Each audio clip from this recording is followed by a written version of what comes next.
Thank you. Ms. Silo, you have your 10 minutes first, uninterrupted, and thereafter we'll ask. I'll try and use my 10 minutes. Okay. Yes.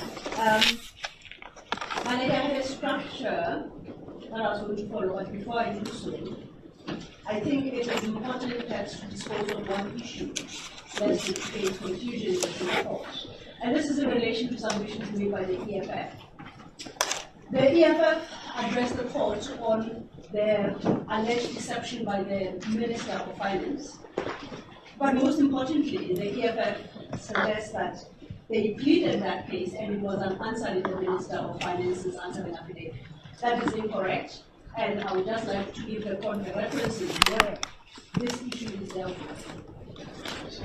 I'm not at this juncture going to deal with whether or not what the EFF understands to have happened constitutes deception, but I'll address the first one, whether it is dealt with. Firstly, it is in the Minister's affidavit, starting at paragraph 80, and it will be some paragraphs 80.1 and 80.2.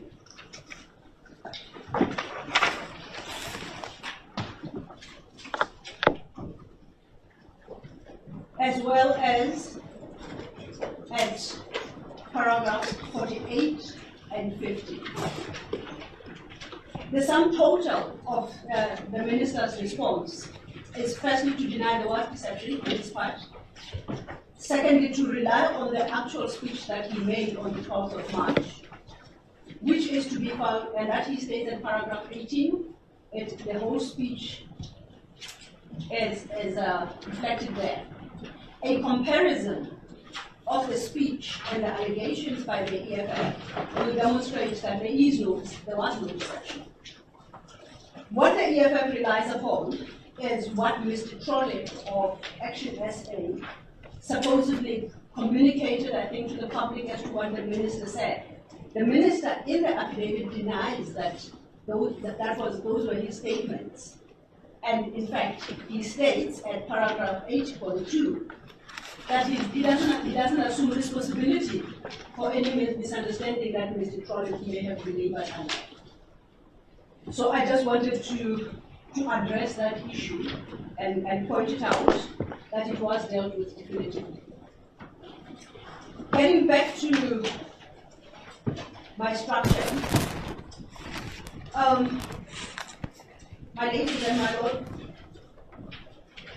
this, at least for part A, is, on proper reflection, a fairly simple case. It revolves around the proper meaning of section 7.4 of the Act, which of course must be read with section 7.1. You're now referring to the DA's case, not the EFF, right? No, I apologize. My correction to the EFF is done. I am now making my submissions. Okay. So I say the entire case, whether brought by the DA or the EFF, revolves around the interpretation of those two pieces, those two sections. We do make the point that the EFF, in its papers and notice of motion, does not challenge the decision of the minister per se. And the basis for that is, as pleaded and is argued in the heads of argument, is that their understanding is that decision is intricately linked to the parliamentary process arising from the portfolio committee. We submit that the EFF is wrong. The legal opinion that the DA references in their founding papers that they indicate they received, having been labored under the same misconception, is the correct legal position. Those are two distinct processes with two distinct outcomes. Hence I say today is all about the proper interpretation of 7.4 and 7.1. I will address the question of the claim of unconstitutionality of section 7.4, only insofar as the DA relies on it to demonstrate that it's got prospect of success in part B. And I will demonstrate that it doesn't actually have prospect of success because the unconstitutionality they argue for is non-existent.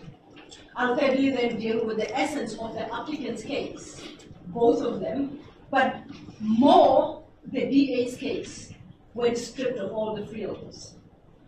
And lastly, I will address the question whether or not, against the background of my submissions, it can be said that the DA has made out a case for the relief it seeks in Part A, whether one calls it a suspension or an interdict, because the grounds for both are the same. Looking at Section 7.1 and 7.4,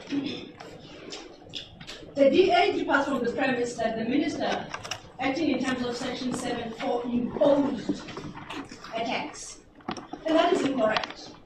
The imposition of that tax, which is a value-added tax, is in terms of Section 7.1, such that in the absence of 7.1, there is nothing the minister can do or purport to do in terms of 7.4, because he requires the VAT to be in place, having been imposed by the legislature, before he can deal with the rate of that tax. We know that the DA contends that the exercise of this power is to the minister has the effect of usurping the authority of Parliament and constitutes an impermissible imposition of tax. It is precisely that position that I submit the DA makes, because it conflates what happens in Section 7.1 and what happens in Section 7.4.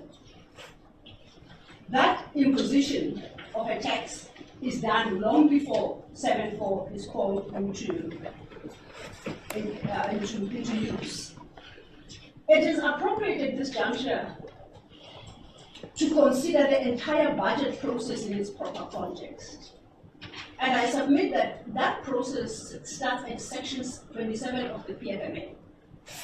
Section 27.1 obligates the Minister of Finance to table an annual budget for the financial year in the National Assembly before the start of that financial year. So it's got a period when it must happen. Secondly, the annual budget must be in accordance with a specified formula. It's not important for our purposes currently, and must contain at least proposals for financing any anticipated deficit for that financial year. That's in terms of Section 3, sub G. So the budget will deal with all aspects, revenues, expenditures, and everything. Should there be a deficit identified in that budget must indicate proposals to finance specifically that deficit. Section 7 of the Money Bills Act tells us that in tabling that annual budget, and that is Section 7 of that Act, the minister must present a proposed fiscal framework and tax and other revenue proposals. Those revenue proposals in Section 7 of the Money Bills Act are the very same proposals for financing the anticipated deficit contemplated in Section 27, 3, sub G of the PFMA. So, working on either act, it is unavoidable that the Minister of Finance, to comply with the acts, where there is a deficit, firstly, he must indicate all sources of revenue, and ways that there is a deficit, he must put forward proposals to address that deficit. As we know then, in this budget, 2025-26, in response to the requirement contemplated in Section 27, or imposed by Section 27, 3G, the Minister proposed a VAT rate hike of 0.5% for the financial year 2025-26, with a further 5.5% for the next financial year, cumulatively 1%. I think the 10 minutes is up. Thank you. Okay, you can continue. We submit that in so doing, the minister at least did the basic, the first, which was to comply with the provisions of both the PFMA and the Money Bills Act. Can I just ask a question? Yes. Since this is an entire scheme, it's a whole scheme starting with Section 27 submission. Yes. What happens if, at the end of it, the Parliament votes down or doesn't adopt the fiscal framework, and all of it everything that's in there falls away because it's not adopted. So what happens? Can the minister continue with the announcement made in respect of the alteration of the VAT rate? My response to that question is, her ladyship will recall that the minister must prepare a fiscal framework, and in terms of the law, once presented to Parliament, Parliament must then direct that fiscal framework to the appropriate committees, including the Finance Committee, yes, for comment and deliberation. In terms of Section 4... In terms of Section 8 of the money for acceptance or amendment. Indian money. Mm. So in terms of Section 7 of the Money Bills Act, if I can find it... so what if it's amended? Maybe my question should be rephrased. What if it is amended and amend the VAT rate itself? What happens there? What ought to happen, on my understanding, is if we go to Section 8, I've gone offline a bit, I apologize for that. If we go to Section 8, and that's the section dealing with the adoption of the fiscal framework. Yes. Subsection 6 of that section informs that if the report includes amendments to the fiscal framework or revenue proposal, then the amendments to the revenue proposals must comply with Section 11.3 of this Act. Sorry for the ground. The minister must be given at least 2 days to respond to the report and any proposed amendments prior to the submission of the respective reports to the Houses. And lastly, the respective reports of the committees on finance must include the responses to the minister. Now, if we understand that is the framework, yes, it would suggest that the finance committee would debate the fiscal framework. It would accept or amend. It's the effect of any amendment. Those amendments must be put before the Minister of Finance for his consideration and response. His response then constitutes part of the fiscal framework, which in terms of Section 8 sub 6, both will serve before the National Assembly. Yes. Now, what happens if there's a flaw in the sense that the process that you're articulating did not take place as it's supposed to in terms of Section 8? What happens to the announcement, the submission by the minister? That announcement and its effect sustain until Parliament has voted on the Act to amend the Act to increase the VAT to 15.5%.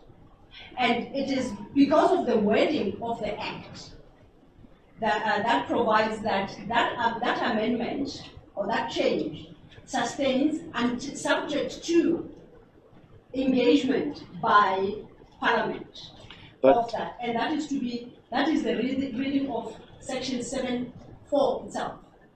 It subjects that increase to confirmation or rejection, as the case may be, by Parliament.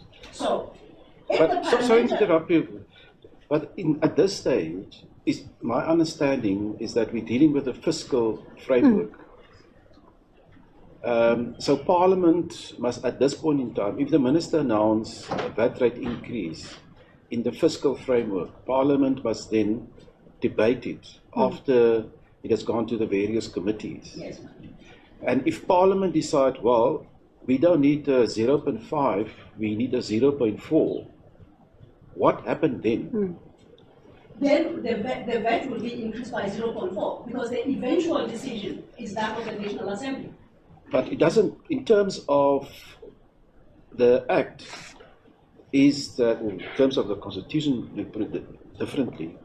It's only the minister that can introduce a money bill. Okay. And the money bill has not been introduced yet of a 0.4. When is he going to do that? It's a 0.5% money bill. Yes. Money bill. And the Parliament, in its legislative processes, is entitled to consider that proposal in the money bill, adopt or amend. Can I just come before that, if you don't mind? Because I'm just wondering, to follow up with what my brother is asking, at this stage, we're still going through the process, the Section 8 process. Yes. And are you saying that if Parliament says the report, the committees, and then Parliament endorses it, that we don't want 0.45, we want 0.4? Are you saying based on that amendment at that stage, then the announcement by the minister will be trumped by that amendment Indeed, so. without legislation in 12 months' time? No, the legislation is no. Let me correct myself. What will trump is the passing of a legislation that imposes 0.4. But that's too early. So if the amendment by the National Assembly is 0.4, then the 0.5 cannot proceed. Because the fiscal framework has now been, there's an agreement on the part of it's resolved, the National Assembly, that a 0.4 VAT increase must be effected. Therefore, the fiscal framework, there's an amendment that has been resolved. Can I take a step back, my lady? The minister suggests in the fiscal framework 0.5. The portfolio committee considers the fiscal framework. It makes its own recommendations, which are put before the Minister of Finance, who considers them, and that whole lot steps before the National Assembly. So when the National Assembly debates, firstly, the notion of VAT increase and the rate, it has the benefit of all views, and it's open to Parliament to decide. At that stage, regardless of 7.4 announcement, regardless of what was said by the minister. Of what was said. However, because of the nature of Section 7.4, which has technically amended the rate in 7.1, to correct that amendment, then Parliament must pass that money bill.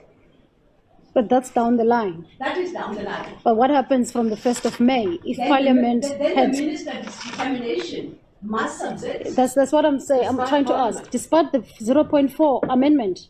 Because of the effect that decision has, it has already amended the Act. How can that be, Ms. Settle? And that's the point I'm coming to, my lady. Whether or not that is possible. We submit, yes, it is. And that is the case I seek to make to this court. So if, for the moment, the court were to accept that the effect of that announcement is to amend that Act, then that Act has to be amended if eventually the decision is 0.4. And to amend that Act, Parliament will have to pass the money bill. But what is the purpose of the of Section 8.4 of the Money Bill Act? The purpose is to give, and I think it's stated in the Act, the opportunity to engage with the views, the suggestion, the basis upon which the proposal, in this example, to increase the VAT by 0.5. The purpose is to accept or amend the fiscal framework. No, my lady, it is not for the portfolio committee to accept or reject. That is for Parliament to do. But there must be a clear statement, though, by Well, them. that is a statement. That is a parliamentary requirement. So that it goes to the committee, and they must then make a determination as to whether they accept or amend it, and then it goes to the National Assembly. The National Assembly then decides whether it resolves to accept or amend. As I understand you, if they resolve to amend, that matters not, because the minister's going to go ahead anyway. Because 7.4 permits the minister to do so. If who resolves, my lady, the portfolio committee? No, Parliament. Yes, if, let's say, the portfolio committee suggested to amend, and Parliament adopted the minister's proposal, it will be 0.5. Because they eventually decided. No. The other way around. No, I'm starting with that scenario. The second scenario is if the portfolio committee rejects 0.5 and recommends 0.4, and Parliament adopts 0.4. That's the scenario where the issue is changed. Yes. The question is, has that affected the 0.5 adjustment made by the minister in terms of Section 4? And we submit not. Then what is the role of Parliament? The Parliament has to engage with that money bill. That reflects that. Within 12 months? Within 12 months. So what if we have a reckless Minister of Finance who decides it's going to be a 25% VAT hike? Then it won't be a reckless minister, it will be a reckless National Assembly. No, because on your argument, the minister can go ahead regardless of what Parliament says. The DA made a submission that that bill can be passed, I think on their estimation it was June, July. The process is you can only amend an act with an act. But No. what I'm saying is, Except for, that's a peculiarity of Section 7.4, which I want to get to now. but how can we accord such power to a minister in circumstances where the raising of revenue is ultimately for Parliament? May I park that question? I'll get to it because I want to, it stems from the notion of unconstitutionality that is pleaded by the DA. And perhaps if I work through my argument, we will get to that point where I address an issue directly, that answer. And I will get to that answer because this is what it's all about. On the question of unconstitutionality, the first case, and it's not in our hands, we invoke this in response to the DA's head of argument, where they rely on Smith, Casino Association, and Mushaba.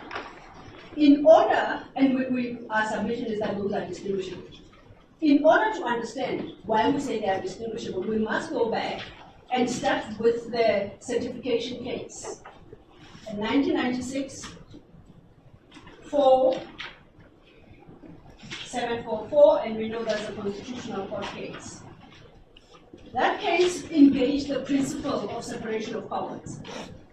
And it highlighted that our constitutional dispensation is such that we do not recognize absolute separation. At paragraph 109 of that document, the court highlighted that the principle of separation of powers recognizes the functional independence of branches of government. On the one hand, the principles of checks and balances focuses on the desirability of ensuring that the constitutional order as a totality prevents the branches from usurping each other's power. In this sense, it anticipates the necessary or unavoidable intrusion of one branch over the terrain of the other. No constitutional scheme can reflect a complete separation of power. The scheme is always one of partial separation. And that's our starting point. Accepting But that. are you suggesting that raising taxes, in the true sense of the word, is that now a dual power, part of the legislature and part of the executive? Raising taxes, no. The Section 77, I think, of the Constitution tells us only a legislative body may raise tax. And Yes. we say that has already happened in Section 7.1. What we are dealing with here is the rate of that tax determined by the legislature. But it's being raised to 15.5. It is the rate that is being Raised. May I say, perhaps sometimes it does get to be a bit confusing when we speak of raising tax. The appropriate, I think, phrase to use is imposing tax. I accept, I have no difficulty that only the legislature can impose tax. So that's Section 77 tells us so. Now, what did the minister do on the 12th of March? What the minister did was to adjust the rate of the imposed tax in terms of Section 7.4. And that is the distinction that cannot be overlooked. Raising revenue. Wasn't that raising revenue? It was. Well, the effect of it would be to raise revenue for the National Revenue Fund. Yes. So And isn't that a legislative power? And that is why at the time of the budget, he files simultaneously with the revenue bill, the money bill adjusting, in order to amend Section 7.1, where it stipulates a tax of 15%. But what if you do get a minister that don't do it? Madam? Sorry, what if we do get a minister that don't do it, file it simultaneously?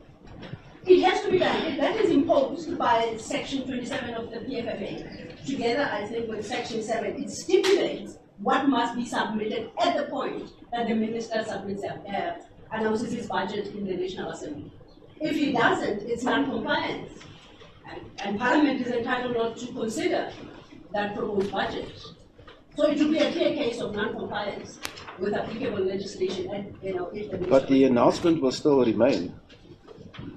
His announcement will still remain Well, I in doubt terms of Section 7.4. his announcement will remain, because I doubt whether his budget will serve before Parliament for him to present the budget to Parliament when he makes those announcements in Parliament.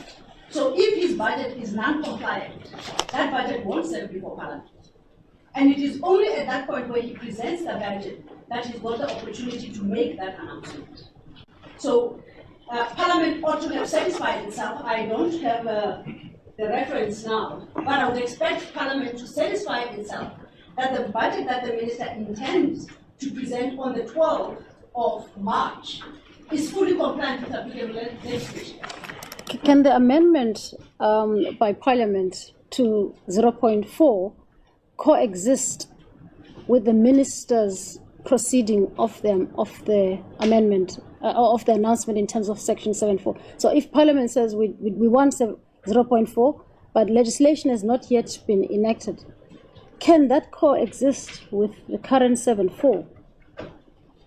If Parliament were to be of that view, Parliament would have to take steps to stop the efficacy of the minister's decision.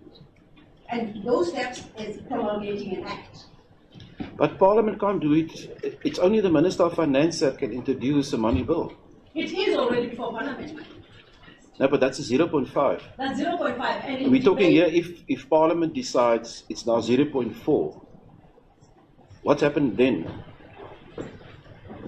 Parliament may propose to amend it, which would mean that the money bill presented to Parliament for deliberation and adoption is not adopted at 0.5, it's adopted at 0.4.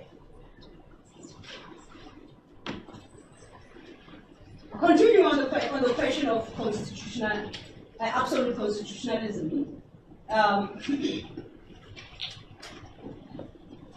only have reference to Museneke DCJ in Shuttleworth, where he reiterated the point that we must start by recognizing the fact that our constitutionalism does not insist on an absolute separation of powers between the three arms of the state. Which paragraph, sorry, of Shuttleworth?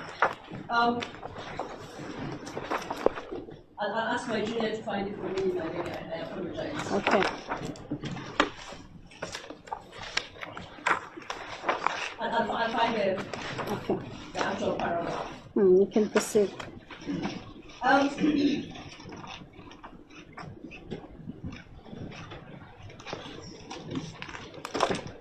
In the case that arose from the Western Cape, I don't have the full citation here, and I'll ask my junior to get it for me.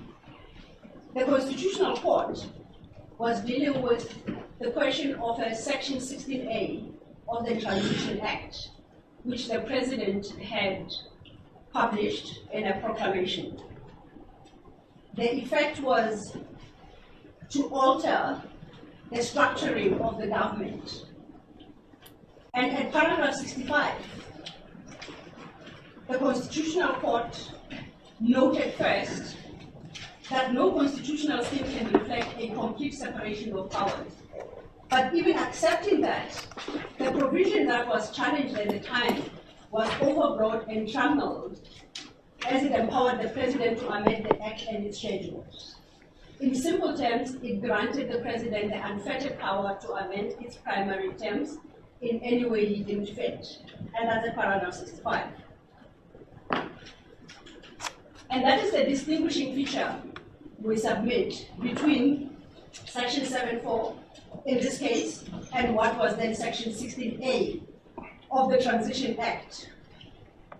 In the certification case, Mohammed DP agreed with Charles Carson, who penned the majority, who penned the judgment for the court. And he highlighted specifically that the delegation of lawmaking authority from Parliament to the executive is necessary for expeditious and effective lawmaking.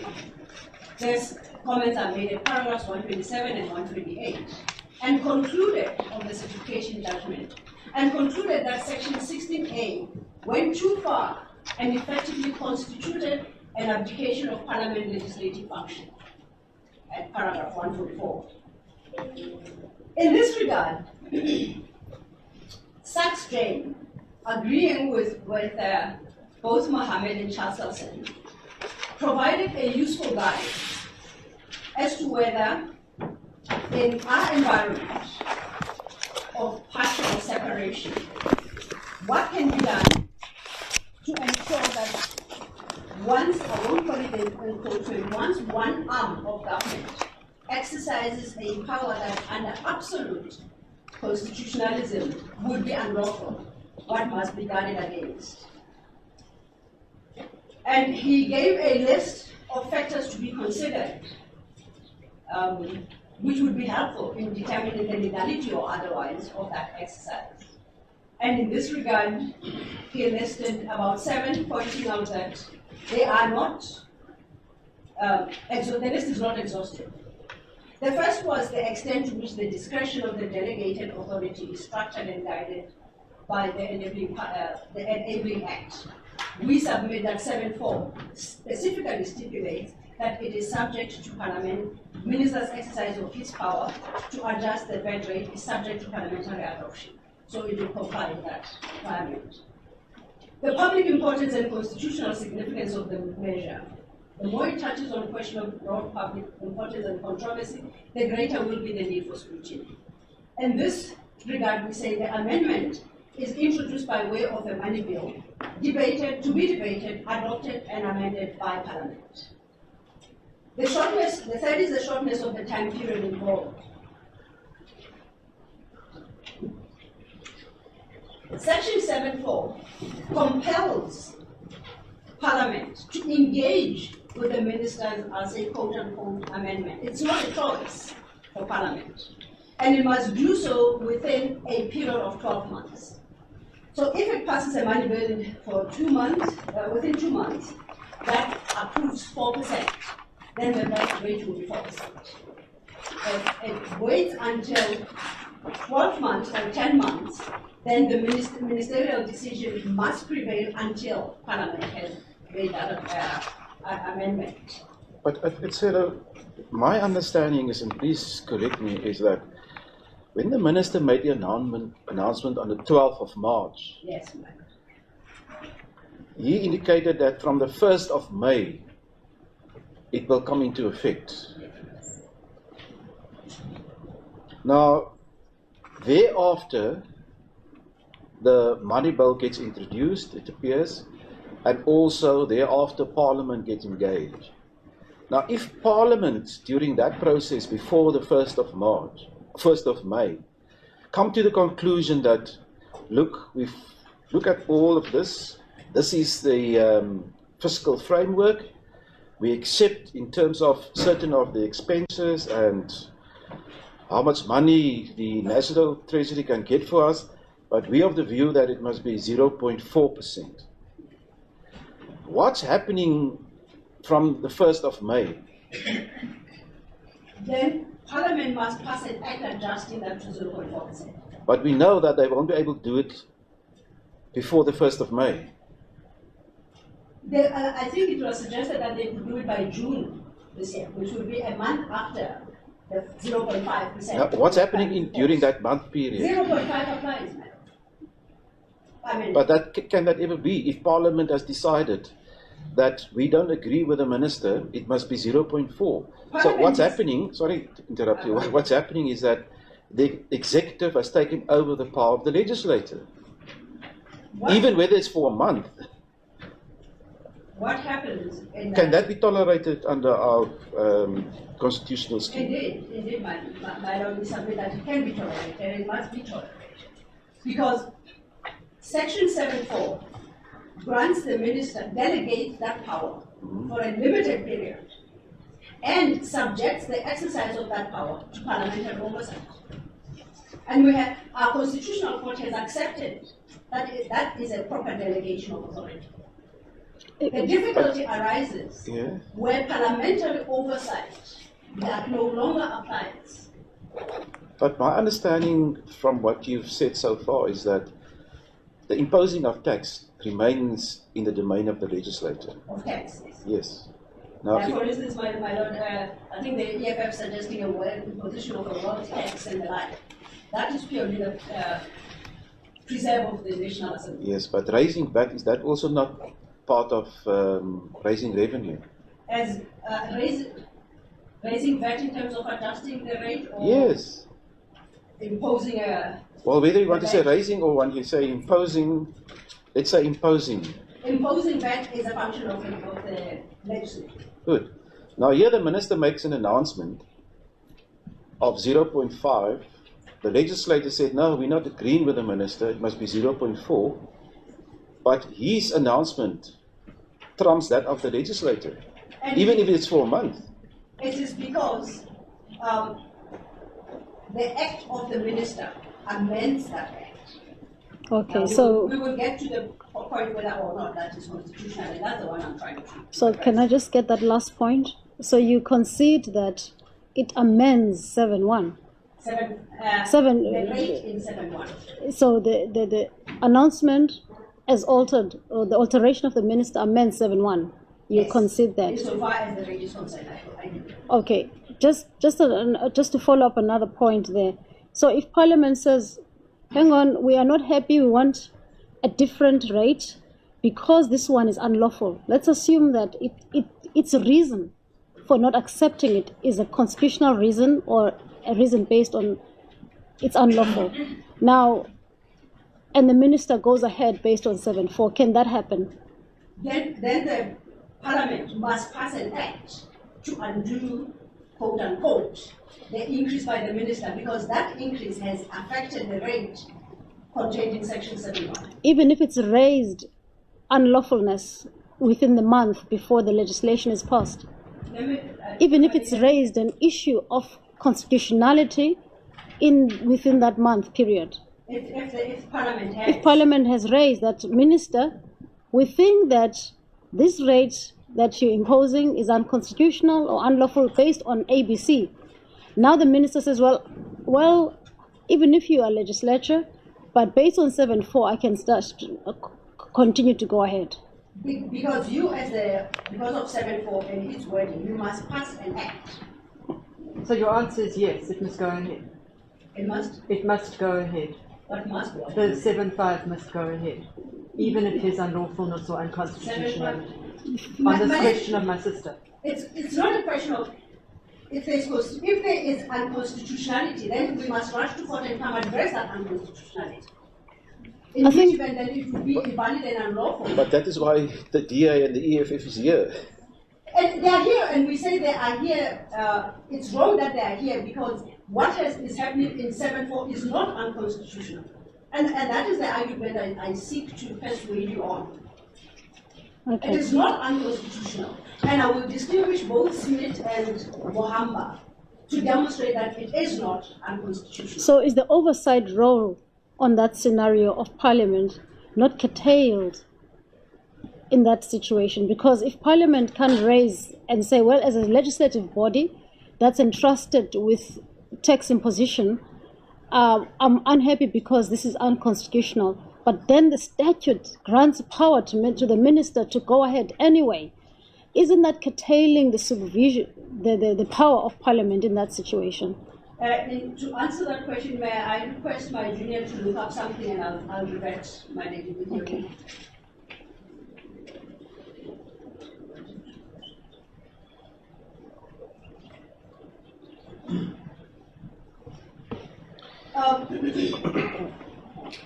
It was to check precisely that question, the question of whether or not it's open to Parliament to reject the framework, the fiscal framework, or the understanding of the current legislation. It stated that Parliament can only amend that framework. The question then that arises, I think, from her ladyship, is what if they amend to 0.4? What is the status of the decision of the minister? And I submit that it stays at 0.5 until that money bill is promulgated. Okay.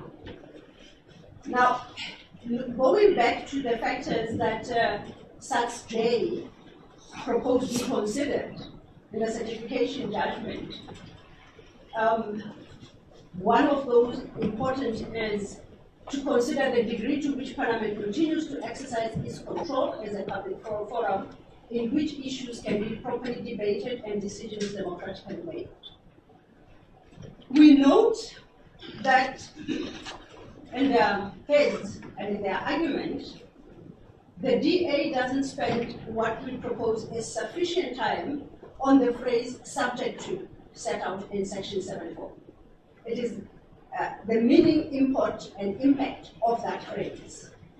And if I can give the court the citation, S versus Marwani. Is it in your heads of argument? It's not, my lady, that's why. And we've prepared copies here for the court. Yes, please, can you hand it up?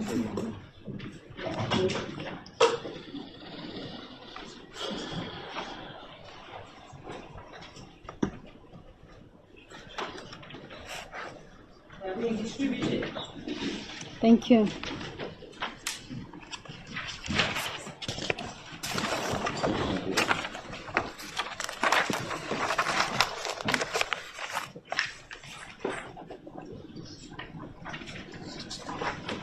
The first is State versus Marwani 1982.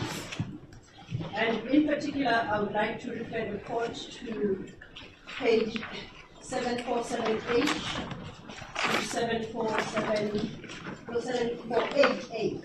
747H. To 748A. And in that case, the appellate division pointed out that, as the court found it, Yes.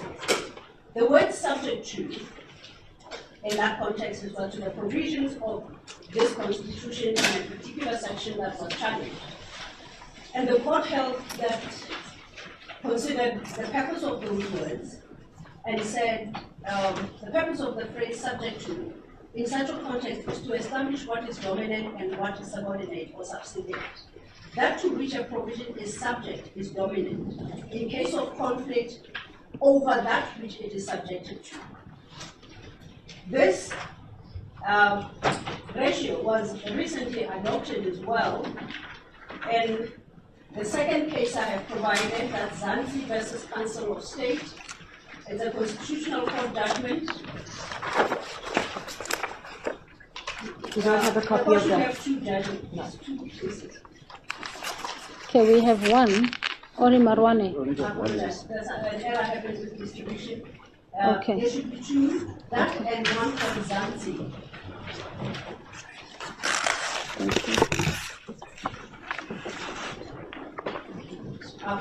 No problem. And in Zanzi, I would specifically like to refer the court to paragraph 27, which considered the ratio from State versus Marwani, and concluded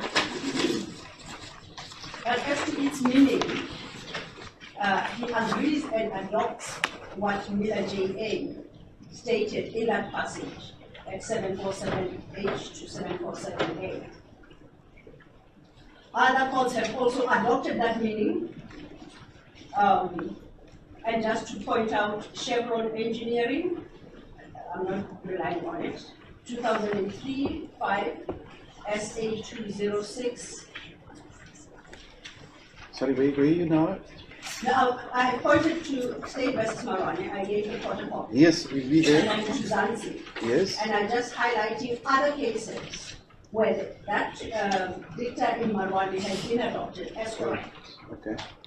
It's really useful in a matter like this to have this in the heads of argument.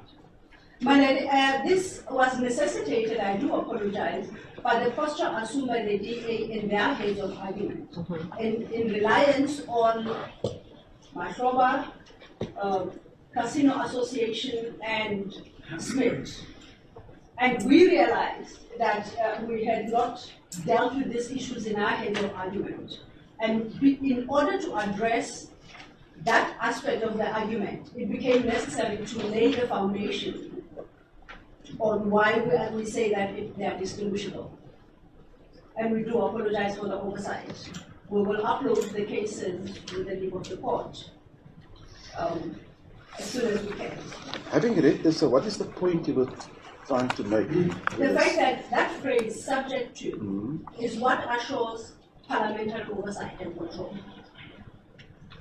And that is what leads us to the case of, for example, Matroba. Perhaps if we go to Mutraba.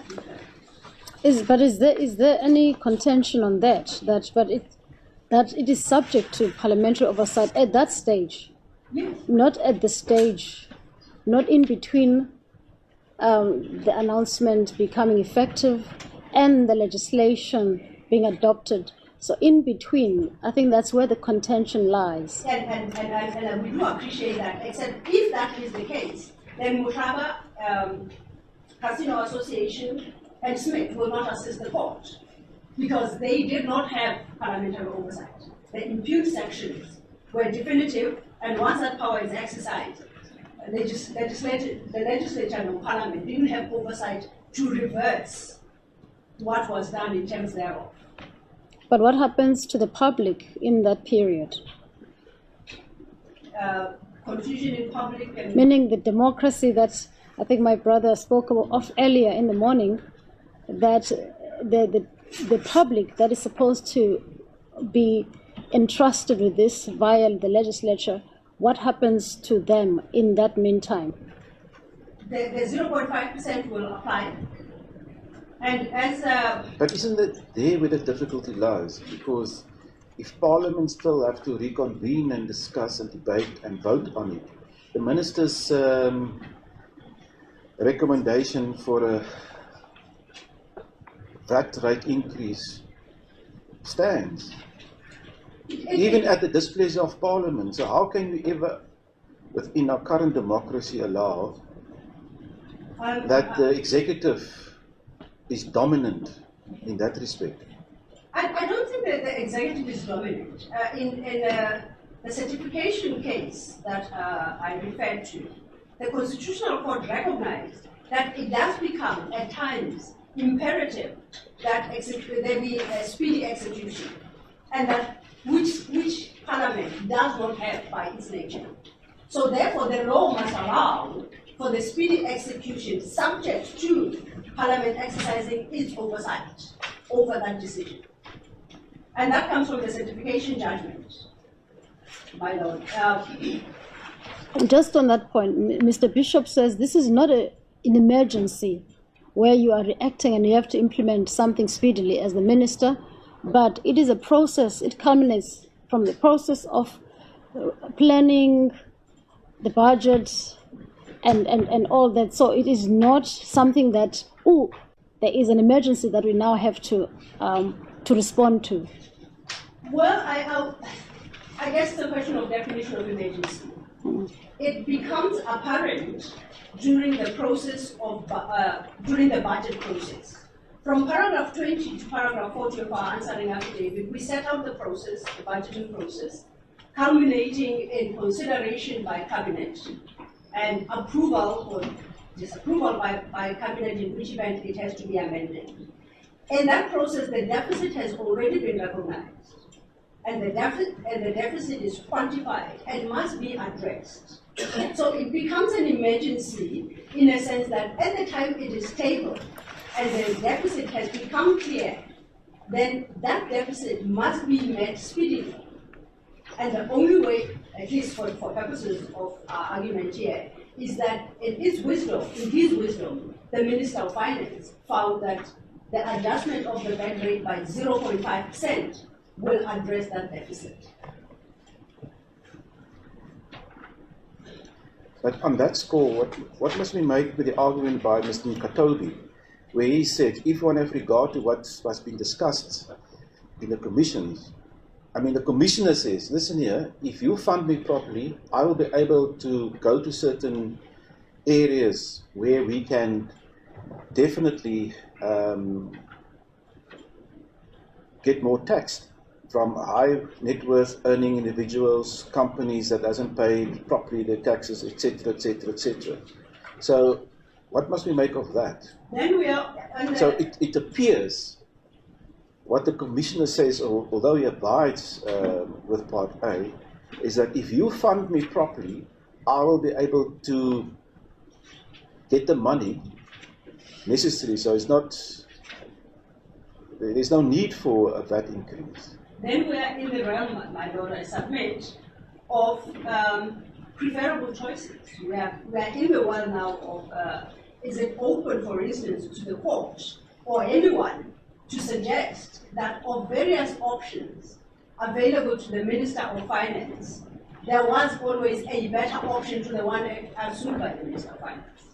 And that is the case of pharmaceuticals, and that where it is established that it is not open to challenge purely on that basis. But are you saying this is a regulatory power and not a revenue-raising power that's being exercised by the Minister? No, I'm not saying it's a regulatory power. But then I don't understand what the relevance of Perhaps I pharmaceuticals is. don't understand the question if I should restate. So, my understanding of casino association in those cases is that there's a distinction drawn by the Constitutional Court between regulatory and Yes. revenue raising. Yes. Regulatory processes and revenue raising processes. If I'm to understand you, this is simply a regulatory process, 7.4. It's not revenue raising. Well, this would be raising revenue of what, 13 billion. Yes, that's for quite the right. state, yes. So if it is raising revenue, then how does it fall? How does it then fall squarely within the terrain of the minister and not subject to parliamentary approval? Because it is not determining whether to raise revenue by imposition of VAT. It raises revenue by increasing the rate of VAT. So you're saying the increase of the rate of that is the exercise of a regulatory power as opposed to the exercise of a revenue-raising, it's not a revenue-raising exercise. In the context of exercise of regulatory power, I think in the context of Shuttleworth, I wouldn't say that because it does not seek to correct any misconduct. It is very clear that it intends to increase the revenue that the state... So is it not the exercise of a revenue-raising power then? I don't know if it's an exercise of a revenue-raising power because the exercise of that power is already in section 7.1, it is done. It is a question of adjusting the rate, and that is the distinction between 7.4, 7.1, rate 7.1. So let me understand what your adjusting the rate in your mind is what? What is it? What kind of exercise of what sort of power? I would think that it is a delegated power To raise revenue. to increase the rate of revenue. So how can that happen when this Constitutional Court has been quite clear that that may not happen? Because the Casino Association, the court had an issue that the minister, the act provided for rates to be paid, and the minister was to determine that rate. And that was the end of the debate. And in that sense, then the minister is the one who determines the rate with no reference to the legislature. But in this case, the minister has determined the rate subject hinged to the annual budget. Tethered was the word we used earlier, which is prepared by the minister. Yes? And it's not subject to parliamentary oversight, It is. but only subsequently. That's on your argument. Says as much. It is subject to But parliamentary oversight. As I understand you, only subsequently. It can only be subsequent because unless it is placed before Parliament, there is nothing for Parliament So to what is the confer. purpose of 8.4? 8.4 is to give the Parliament opportunity to go through its processes via portfolio committees to debate that fiscal framework, which incorporates this And then adjustment. what is the effect of the resolution of Parliament? After After it has after debated. it's gone through the committees and the report's been taken to Parliament, what is the effect of And that it is to resolution? adopt the money bill presented before Parliament. But that wasn't what occurred in this situation on the 2nd of April. What was the resolution that was taken? Well, what occurred on the 2nd of April, we pointed out in a document that is a matter that we will leave to Parliament, and we accept that it may have its challenges, and I'm not saying yes it did or it did not. I point out specifically with reference to section 8 sub 6 that the fiscal framework is presented, it goes to portfolio committee, they make their recommendations, the minister comments thereon, and it goes to Parliament for final decision. Now, Parliament may make a decision inconsistent with the recommendations made by the Portfolio Committee. It's open to it. The notion of no taxation without representation seems to be a sort of vague concept in the mind of the minister. I mean, you seem to put aside parliamentary processes and say, well, you can come back within 12 months and tell me I'm wrong. I don't put them aside, my lady. I accept that because of the speed required to address the issue, our Constitution permits a provision such as Section 7.4 to allow the minister to make the necessary adjustments subject to parliamentary oversight. I think we've seen in the world the dangers posed by executive creep, with executive orders made not tethered to the Constitution always. But this one is precisely because certification tells us that that separation is not absolute, it is permissible. It has to satisfy certain factors in order for it to be allowed, chief amongst which is to locate within the impugned section whether parliamentary oversight is retained. So if I could just understand you, Mokhlaba doesn't apply, Casino Association doesn't apply, Shuttleworth is also distinguishable on the minister's argument. All those decisions of the Constitutional Court are distinguishable. Let me start with Mokhlaba for the moment. The court will recall that in Mokhlaba, the impugned section gave the power to impose that tax or levy, what it was, to the traditional council with the concurrence of the premier. And it ended there. And Mokhlaba did point out that that's a plenary function and only a legislature may do so. So on its own terms, Mokhlaba would never have survived. And I say that Mokhlaba does not have the necessary parliamentary oversight implicit in that impugned section.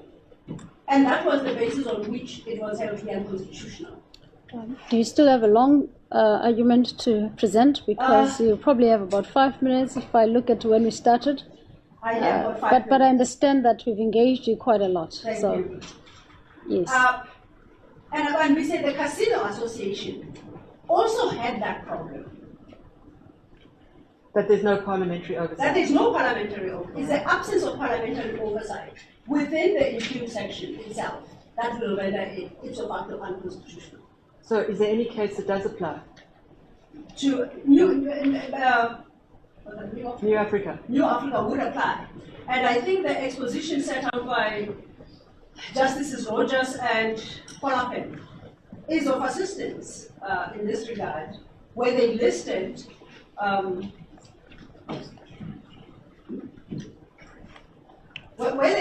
the sections in various acts that have the same provision. And all of them, what they have in common is that they retain parliamentary oversight. But was that premise accepted by the majority? It was not resorted to by the majority, if I understood the judgment correctly, my lady. So they adopted a different reasoning to that of the minority. I was saying what is set out by Justices Polapen and Rogers is persuasive and explains this oddity that I am trying to argue, and the basis on which I distinguish Section 7.4 from Mokhlaba, from Casino, and from Smith. If one has regard to those sections listed in the, and this starts at paragraph 173 of the judgment, and involves the Customs Act, the VAT Act, and the like. It's a categorization of the various types of sections that would permit for an act by an executive in circumstances where the parliamentary oversight is maintained. In this regard, they point out that New Africa's argument at the time rested clinically on the approach to the separation of powers, and that the delegation of lawmaking power, which is too absolute for efficient governance in a modern state. But didn't the majority in paragraph 105 of the New Africa Judgment put paid to that notion as it was developed by Rogers and Colopin J, where it says that in determining whether a charge is a tax, one has to find the dominant purpose of the legislation. And it goes further. The seminal test is whether the primary or dominant purpose of a statute is to raise revenue or to regulate conduct. And what they've decided here in New Africa, it regulated conduct. In that instance? Yes. Yes.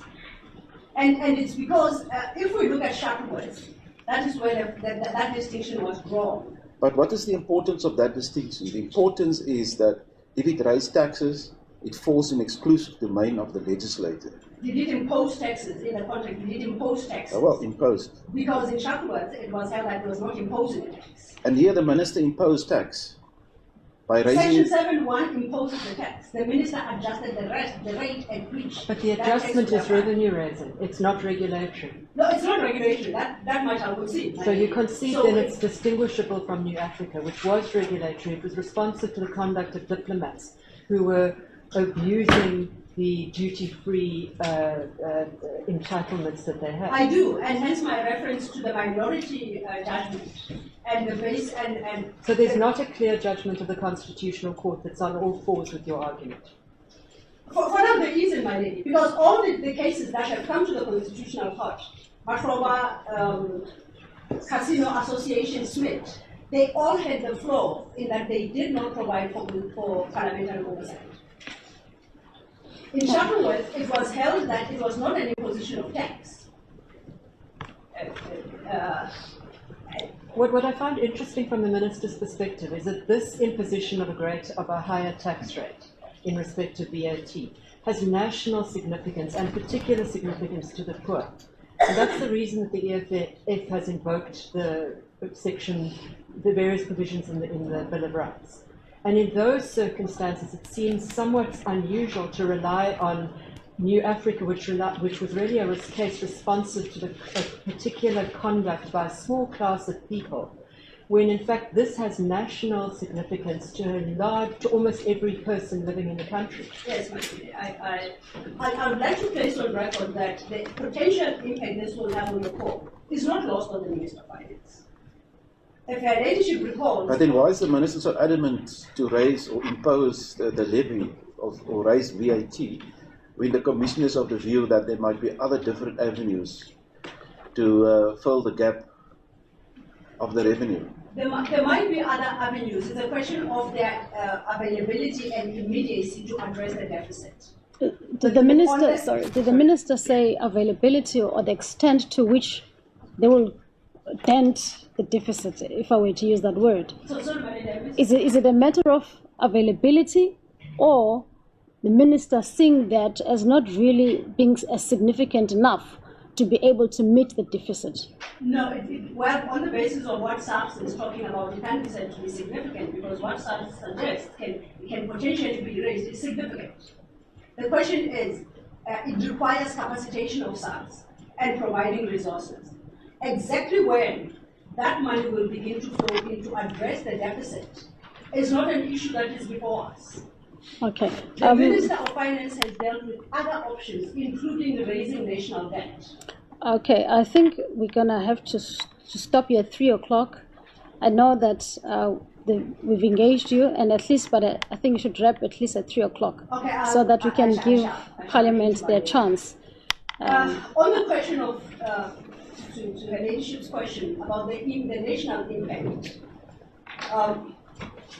there is a potential impact that borrowings would have, and these are factors that the Minister of Finance has considered in making the choice that he did, and these are articulated in the answering affidavit. It cannot be accepted that the raising of borrowings against the 3 billion debt standing is not going to have any impact. The other side of the coin is the impact, unfortunately, on the same class of people if that deficit is not met, because there would not be sufficient funds to meet the social programs that government is responsible for, including health, school, including paying grants. And that is the way that the minister must undertake. So it is not like the minister is oblivious to the impact of the VAT, the 0.5 adjustment. At the same time, he is not oblivious to the failure to raise revenue in the interim to meet the social programs that the very poor unfortunately depend on. Some members of society have on private medical aid and the like. The poor unfortunately rely on the very public hospitals, which the Minister of Finance must make provision for.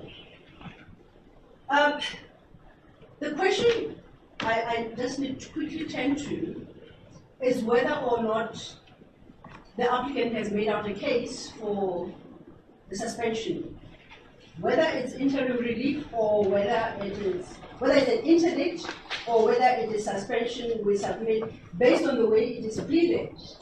It amounts to the same. I would, in this regard, refer the court to by the applicant, I mean the DA, because we know that the EFF is not seeking to interdict the minister's decision. These matters are pleaded at paragraphs 116 to 118. The most important being the right of the public not to be taxed without representation. And that is the fact that the introduction of 0.5% at the time of introduction had not been adopted by Parliament. And as we have argued, in the context of the nature of our constitutional scheme, that is permissible as long as Parliament retains oversight and can address that adjustment, whether to adopt it or to reject it, in which event it ceases to apply. The second is the question of prospect of success in the constitutional challenge, and we sought to demonstrate that based on the cases pleaded and the cases involved in support thereof, Mutlaba and the like, that challenge is unlikely to succeed. The debate that the bench has had with you and the problems highlighted, the debate that the bench has had with you and the problems highlighted, don't they really illustrate that perhaps there are prospects of success that need to be dealt with at the later stage in Part B? Doesn't that at least show that? I wouldn't, unfortunately, say so. I would say it may create a debatable case in Part B. Not that Part B will necessarily succeed. And we have... But our function is not to determine whether it's going to succeed. Our function is just to determine whether there's a prospect of success. Prospect of success in the relief that it seeks in Part B. Yes. Yes, so and that's what I call succeeding. So if there are prospects of success that the relief they seek in Part B would potentially succeed, then I do accept that that's what the court takes into consideration. Yeah, in light of the potential incongruence between the parliamentary process and 7.4, in light of the fact that you say there is no particular case that meets your case necessarily, or your defense necessarily, isn't that an illustration that there has to be some canvassing of this issue in Part B? There's only one case, except it's not the constitutional court, that I would say is more or less on fours with our case, and that's the case of this court in Pioneer Foods. I just mentioned it. I'm trying to find the correct citation. It's across the page.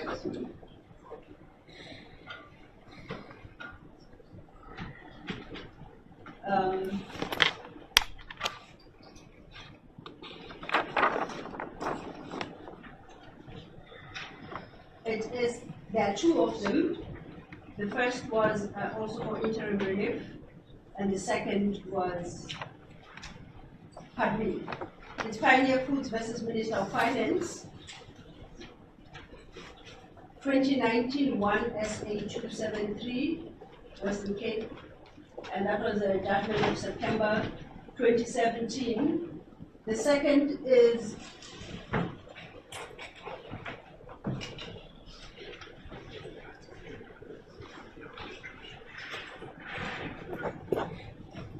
second is also Pioneer Foods versus Minister of Finance, and the citation there is 2018 for all SA, page 428, and once again it's a judgment of this court. Those judgments were confronted with similar issues. On prospects of success. No, just generally on what the court was dealing with, the exercise of the power by the minister within a context of an abuse action. And structured more, in large part, similar to what we have here, where the first was an interim interdict and the second was dealing with the constitutionality of the section in Part B. So I'm saying that if we accept the constitutional structure that we have and the notion of partial separation and the fact that it is permissible for the legislature to delegate a power, such as happened in this case, to the executive, subject to maintaining parliamentary control, then that would not be unconstitutional. The converse, of course, applies. If the court were to find that it will always be unconstitutional, then I would be paid to that argument. Lastly, I would just like to point out the principles set out in Outer regarding the restraining the exercise of the executive power, which, for now, falls within the exclusive terrain of the executive, and invite the court, as the constitutional court did in Outer, to carefully assess how and to what extent the relief sought will disrupt the executive. The disruption we submit would be, firstly, the entire fiscal framework would have to be returned to the Minister of Finance to consider another means of addressing the deficit that exists in the budget. The means that eventually he could determine are applicable, and I'm not saying necessarily they are, could very well have more adverse consequences and impact on the country than the introduction of the 0.5%. Secondly, it would significantly delay the parliamentary budget adoption process, which means at the start of the 1st of April, technically, the government would be without an approved budget and would not be able to fund its obligations. But Ms. Saylor, Parliament can rectify all of that. If the money bill has been introduced, Parliament can consider it. Because if Parliament consider there must be a 0.5 VAT rate imposed over and above the 15, which means 15.5, that's the end of the story. That's the end of the matter. And our submission is that the bill is before Parliament. Yes, but if, and in the interim, what's going to happen in the interim? Or within the context of his lordship suggesting that it's not necessary for the power in 7.4, because it can be done through the introduction of a money bill. Unless I misunderstood. What I'm saying is in the power of Parliament to decide and to impose taxes. If Parliament decides by majority votes that the 15.5 VAT increased from the 1st of May and then thereafter another 0.5% to make it 16% in 2026. If Parliament decided, that's the end of the matter. That's correct. But Parliament must decide it. It's not up for the minister to do that. We are suggesting that the minister is empowered to do so in the interim while Parliament runs it through its process to confirm and compare. Actually, the section compels Parliament to do so, to confirm or reject and overturn that adjustment. And that is in law permissible based on the cases that we have cited, and that it is not unconstitutional to do so. Okay, thank you. On the issue of costs, as well as there's one point besides costs. Whilst you're thinking about costs as well, paragraph 5 of the EFF's relief is broad enough, I think, to include all respondents, because it wants to interdict the giving effect, including the introduction of the 0.5 percentage points. pending finalization of Part B.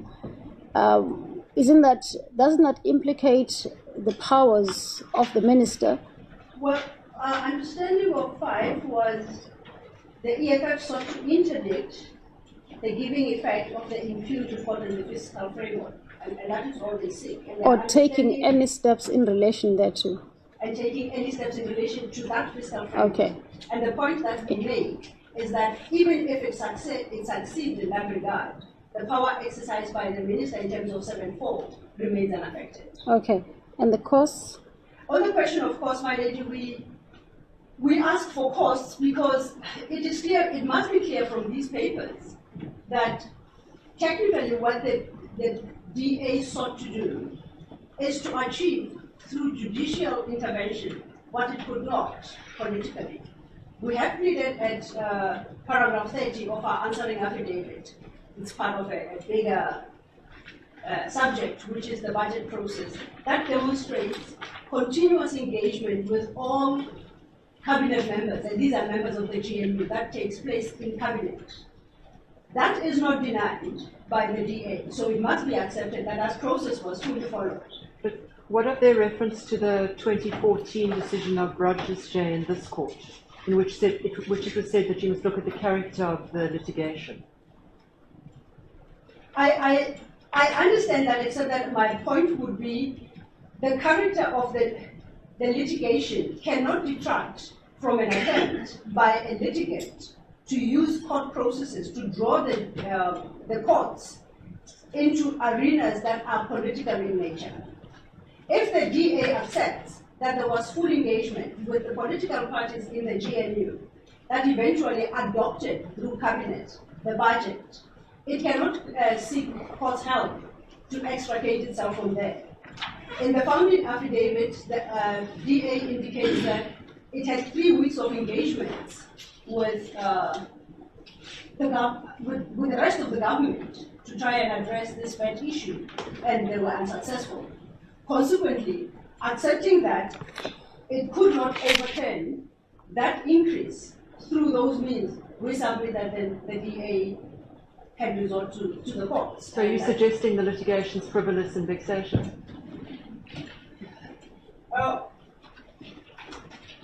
are suggesting that the litigation is an abuse of court process. Thank you. Thank you. No, I've got nothing. Okay, thank you, Mr. Law. Okay, anything else? No. I thought you were whispering. It sounds like there was a bit of confusion about our heads of argument. I just wanted to check that the court didn't receive. Yes, we did. Okay. Thank you. Thank you very much. Ms. Pillay. Thank you. Thank you.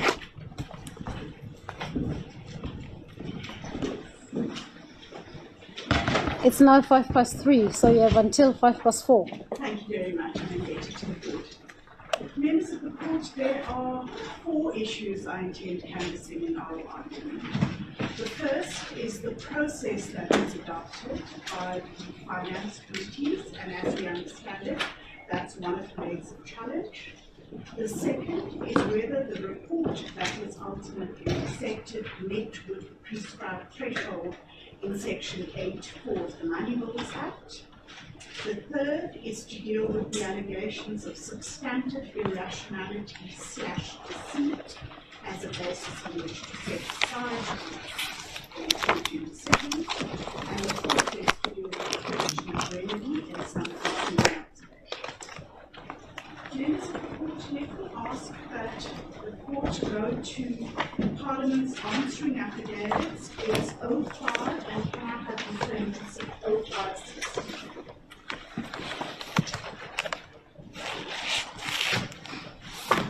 Oh, 516. 0560. And where Parliament sets out in some detail the process that was followed in the adoption of the Finance Committee reports. I'm going to spend a few moments, Justices, going through that process, and I do so in order to meet the challenge of the so-called procedural provisions. As the court will be aware, it's common cause that there was a joint meeting on the 1st of April by both the Select Committee and the Standing Committee.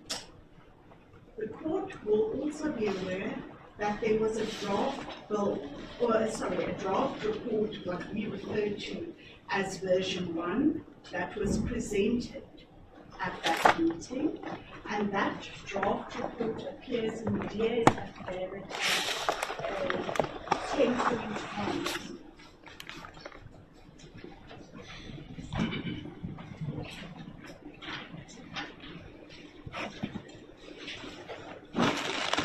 It's 02-99, and that's 10 points.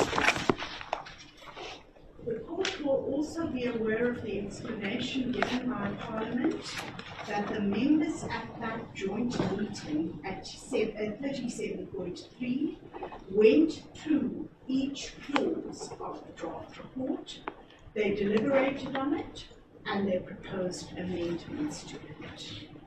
And it's common cause that those written amendments were not effected at that joint meeting. The court will also be aware that the DA, EFF, and MK proposed or tabled specific alternative proposals.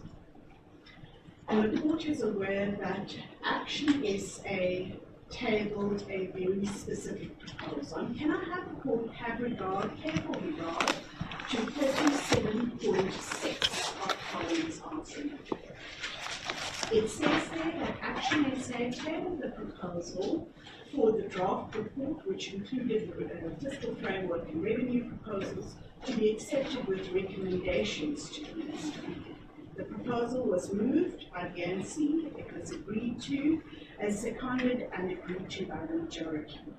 Was it not slightly different, Ms. Gillette? Sorry, I'm interrupting you in your 10 minutes. Not at all. It was that Action SA expressed it stated expressly that it was against a VAT and tax increase, and that it would support the report subject to the strict condition that. And I'm going to take your ladyship through to the report as to where that's reflected. But for the moment, I'm going to ask the court to have regard to 10.1 being the initial report that was tabled, and 7.2 and 8.2 to Parliament's affidavit being the final reports as tabled. And I'm going to come back to that in a moment, Justice Savage. And then, if the court is to listen carefully to the video recording, the YouTube recording of this, which the court will use in court, the chairperson specifically sought clarity from Mr. Beasley as to whether Action SA was moving for the adoption of the report with those recommendations. And Parliament says a viewing of the footage shows that this was confirmed by Mr. Beasley, and the timestamp is given. Then, members of the court, you have been taken to the issue of the voting in relation to that report. And if I can ask the court to then have regard to the way in which the proposed amendments occurred.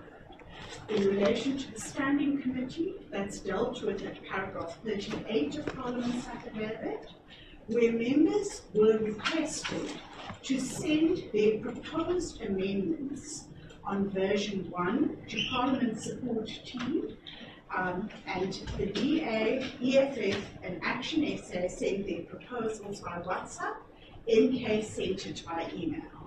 So there's a written record of what those amendments were. Parliament then quotes them at paragraphs 39 through to 42 of its affidavit. And then Parliament explains that those were then sent through, and at paragraph 43 of Parliament's affidavit, those were then sent through to the chairperson and the process that then followed. Parliament explains quite specifically that at 45, that there was a version of the report that had been published, it's version 2, which is attached as AA5 to Parliament's affidavit. Following that publication, Mr. Wickham sent this report as published to members of the Standing Committee, and Action SA raised a concern about it. Parliament says at paragraph 47, it effected Action SA's proposed amendments, and it then goes on at paragraph 48 to speak to where in the report they were. And then if the court can have regard to, I think before I come to the final thing, if I can ask the court to have regard to 0531 at paragraph 80, where Parliament says the DA, NKP and EFF rejected the report. The following parties voted in favour of it: ANC, Action SA and IFP, and as a result, the report was adopted by the requisite 6 members to carry it through. That was the majority. And then, if I can, apologies for doing this, but if I can ask the court to turn back to 05-24, and that's where the final report concludes by saying, having considered the fiscal framework and revenue proposals, the Standing Committee on Finance accepts the fiscal framework and revenue proposals. The DA, NKP and EFF reject the report. And then the process, members of the court, is also explained in relation to the Select Committee. That starts at 0525. And the result appears in paragraph 63, where it says that the proposal as reflected by the Select Committee, or the resolution, is then quoted there. Having considered the report, the fiscal framework and revenue proposals, the Select Committee accepts the fiscal framework and revenue proposals. The 3 parties proposed amendments to the fiscal framework. And I know there's a quibble about your 10 minutes is up, Ms. Pillay. whether there was a rejection by 3 parties or whether there were amendments to it. I'm going to have the court just have regard to those proposals as put up by the different parties. They appear at paragraph 39 and following of Parliament's answering application.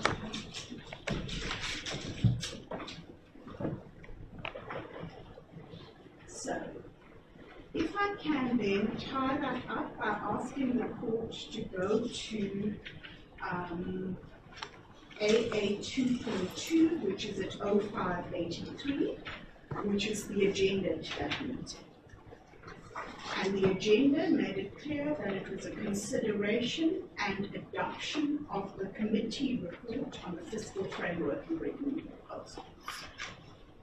The court will then have regard to the draft minutes that appear at AA 3.1 and AA 3.2.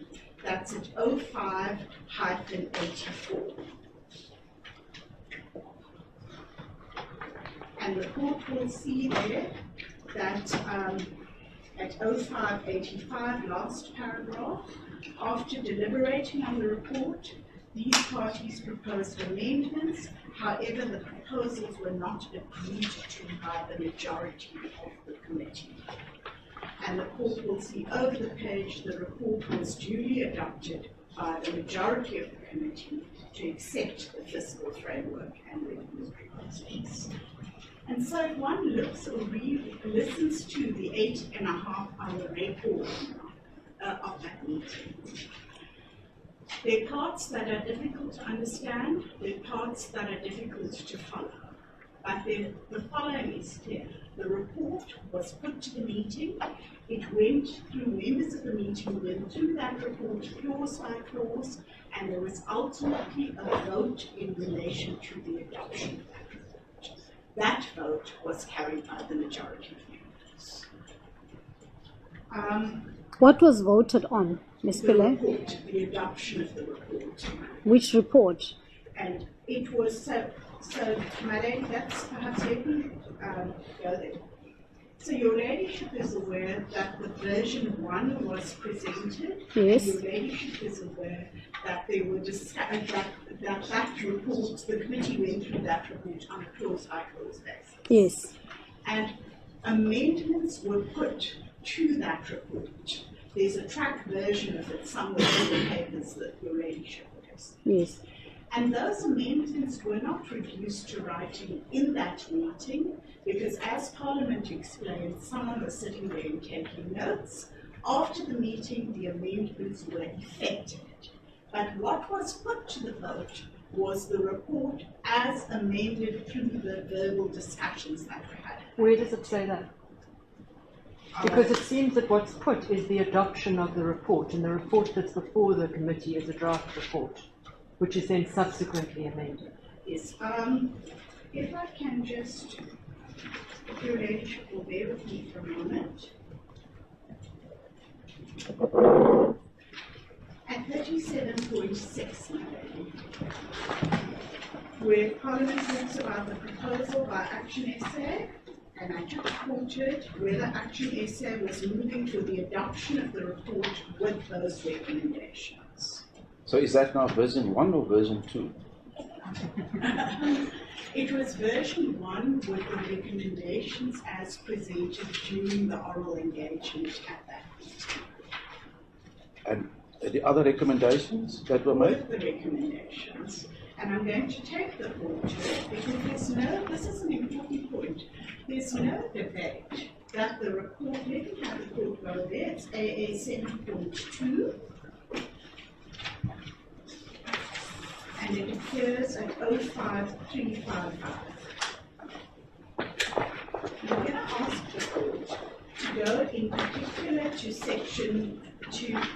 paragraph 6.26 and following. It's at 05-364.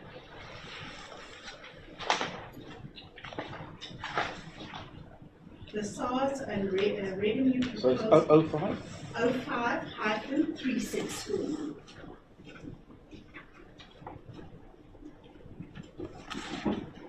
At 6.20, or under the heading, it's SARS and revenue proposals. There's a discussion in relation to the tax gap. And apologies, if I can just take it a step backward. The court will have regard to the heading, which appears at 05-360. Which says committee's observations and recommendations. And then it goes on to deal with the economic performance and outlook. And then just above the heading, just above 6.8, there's a heading that says fiscal framework. And then just above 6.26, it's the SARS and revenue proposals. And if the court would Sorry, have 6.20? above 6.26 is the heading that says SARS and revenue proposals. Yes. And then if the court has regard to what's said at 6.28, the committee notes the proposal to increase the VAT rate by 0.5 percentage points in 25 and 26, which will take the VAT to 16%. And then the committee further notes the following. And if I can, then, Justice Savage, to your point, draw the court's attention to exactly what's said at 6.32. That's the Action SA's proposal. The fiscal framework tabled by the Minister of Finance is supported, subject to the strict condition that National Treasury facilitates receipt of substitute revenue proposals from the committee. And then it goes on. Furthermore, at 6.33, that's also part of Action SA's proposal. But where is it recorded that Action SA stands against the VAT and tax increases? That's at 7:30:04 of the record that was sent to us over the lunch break. If your ladyship will bear with me, I'll get to it in a moment.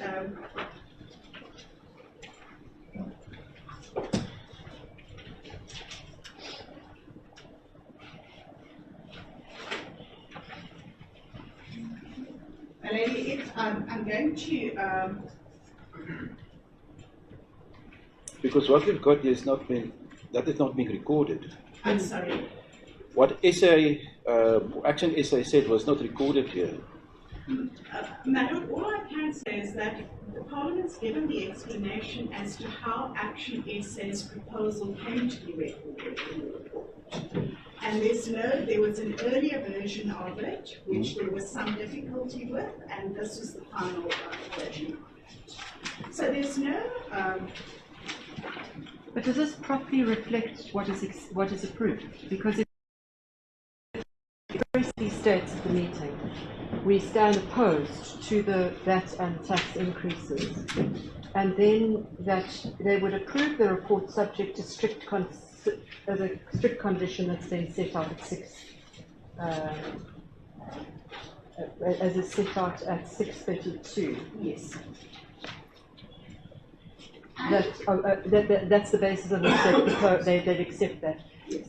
Is it not important to reflect that they expressly stand against the VAT and tax increases? Because the implication of this strict condition seems to be that they are labouring under the misconception that what is going to occur is that over a 30-day period there's going to be a debate about what the appropriate way forward would be. And that point is raised, in fact, by various, as I can see it, various of the members, the EFF member of the committee, the NK party member of the committee, and so on, that these issues are not properly recorded and we're not sure what we are approving. None of this is recorded in their report. Yes. Madam, I stand for saying that Action SA specifically approved its proposal as captured in the report. I can't take that any further. Had it been of such a nature, and what's also of significance, the court will note from the papers that Action SA's initial proposal was to move for an amendment of the fiscal framework. Action SA later shifted from that proposal. And what was that proposal? I'm sorry? What was that proposal? What was that? Yeah, from Action SA, ultimately. So it was initially an amendment of the fiscal framework.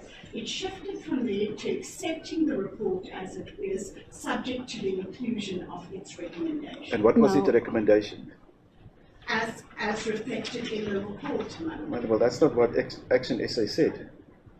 Madam, with great respect, that's what Action SA, in the process as to how these reports were finalised. I've taken the court through to it.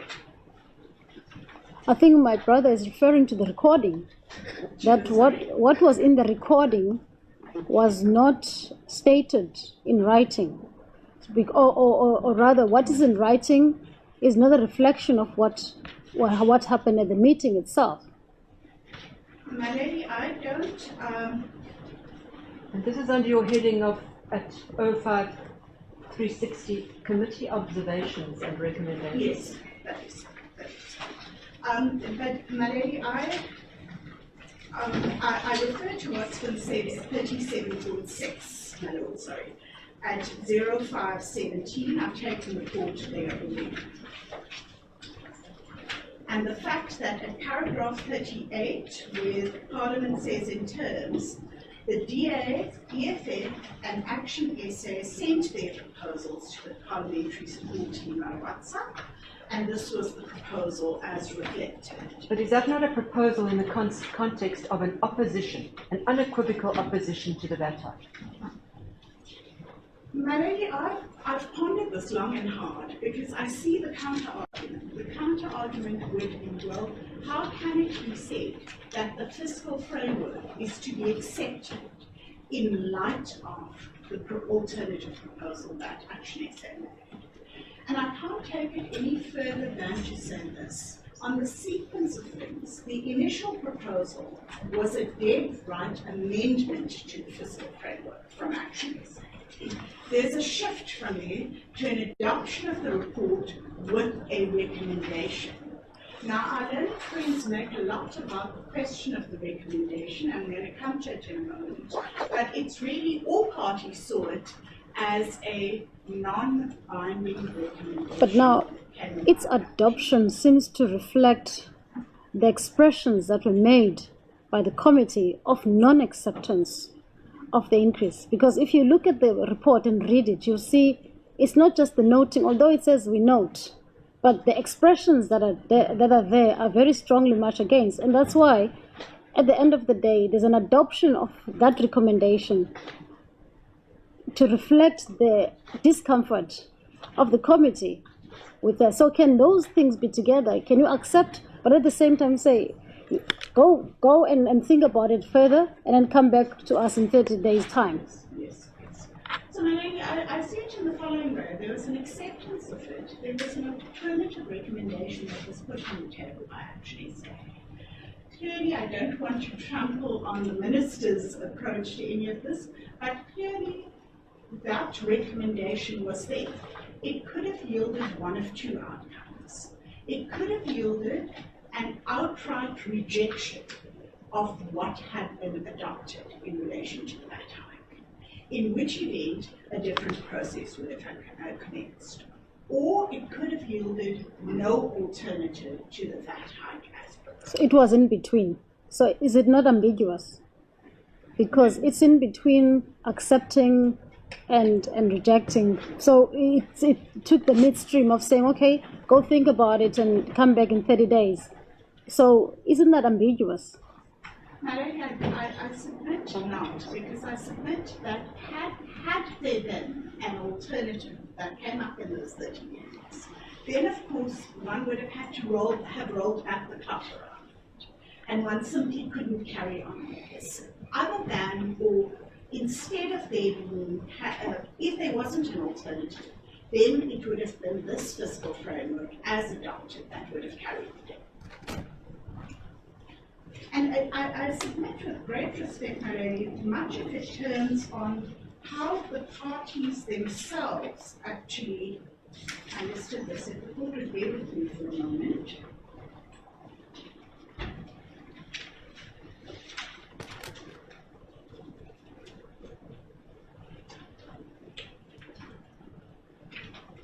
So we've made the submission that by virtue of having adopted the report, these committees adopted the fiscal framework. Can I just ask the further question? When the section says there must be a clear statement, does it mean one line that should be read that we accept? Or does it mean you read the report as a whole and that must constitute the statement, or that must support the conclusion or that statement that's made? Yes. So, Malene, there goes a very difficult question. I'm going to come to that in respect. I think it straddles, as your ladyship points out, perhaps at two lines. The first is whether or not it met the defining threshold under 8.4 for a clear statement. And the second is whether or not it resulted in a substantive irrationality of the outcome. And I would submit it whether or not, on the first point, whether it met the threshold under 8.4, I would submit that one has to look at the report, obviously, overall. And what certainly in my reading of that report, it reflects that there were concerns raised in relation to the VAT hike. There's no two ways about it, there were concerns. But overall, the way in which it was managed was with a recommendation that came from Action SA to look at alternatives. If no alternatives carried the day, then the fiscal framework as it was the fiscal. But there was no intention to even look at those recommendations.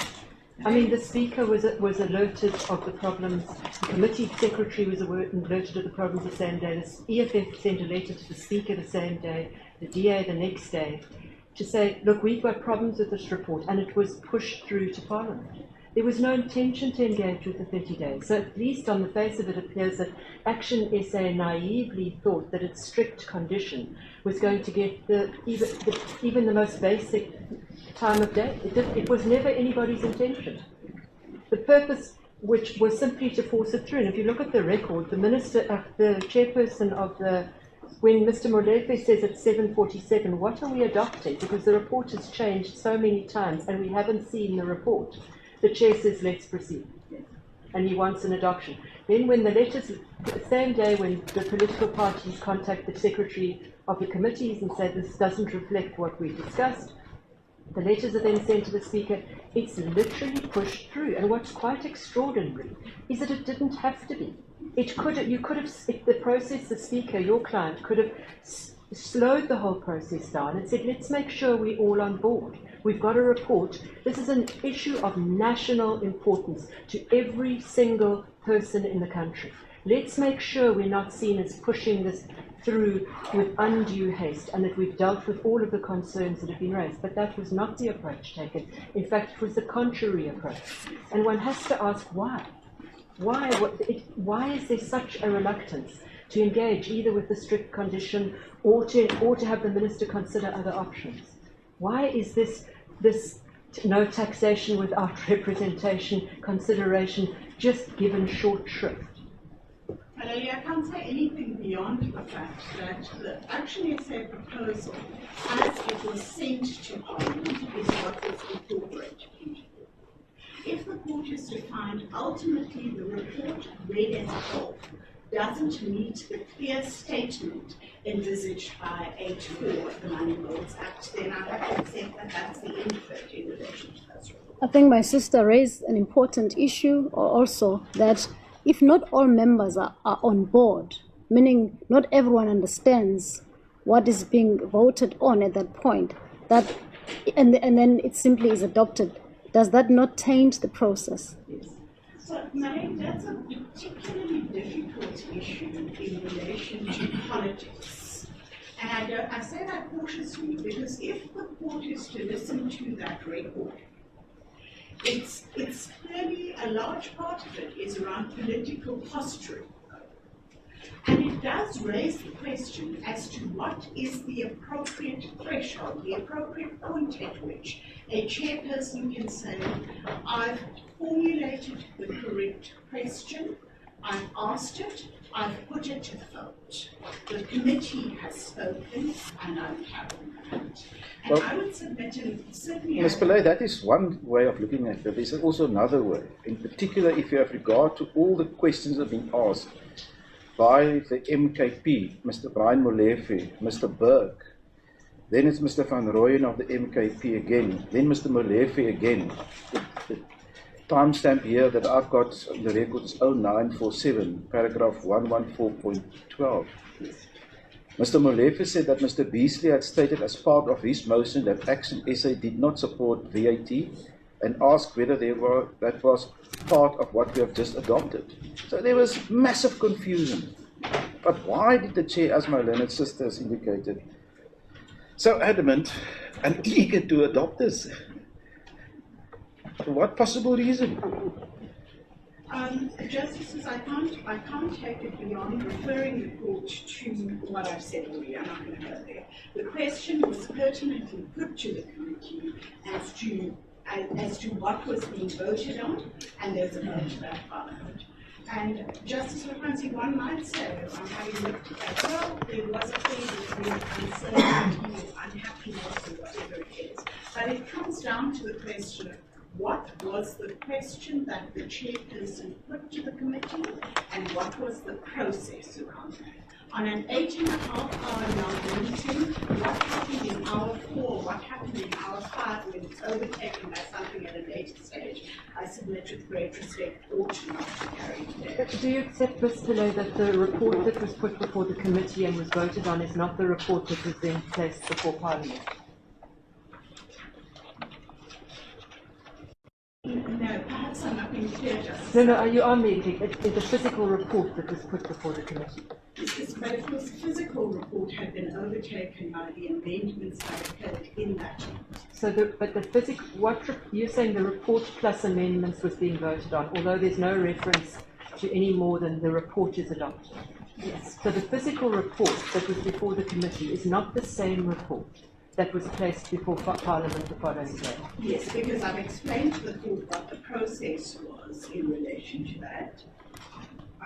So if you could bear with me for a moment.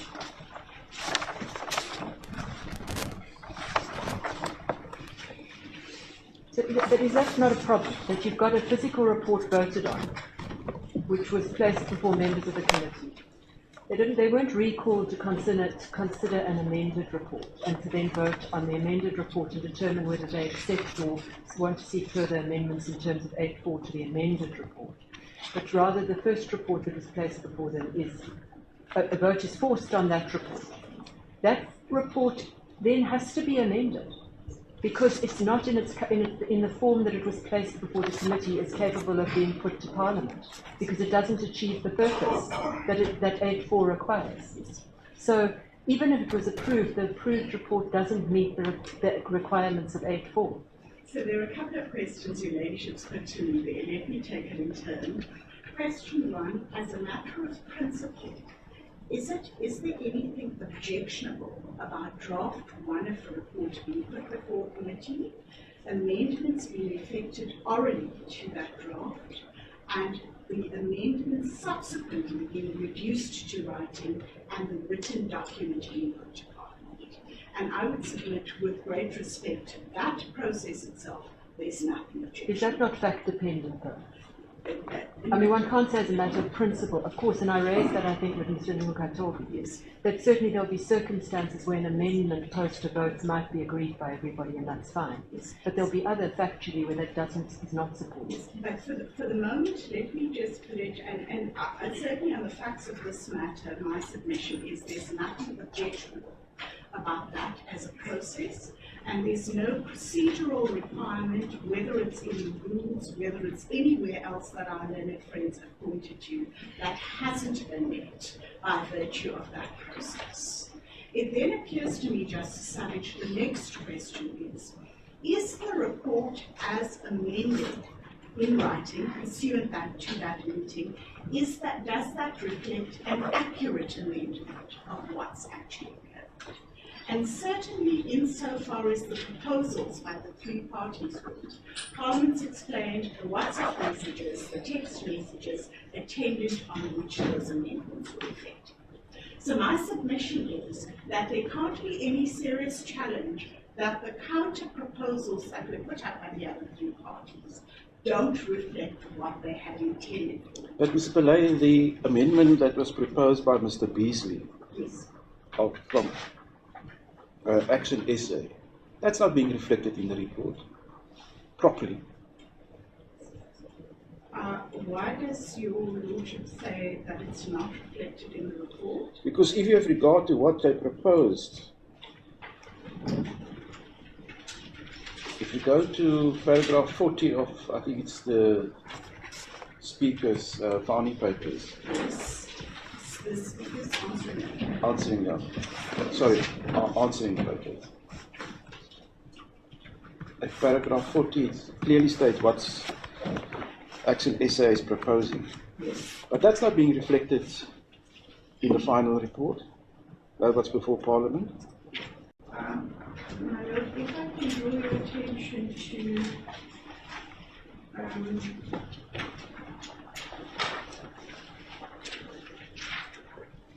More importantly, at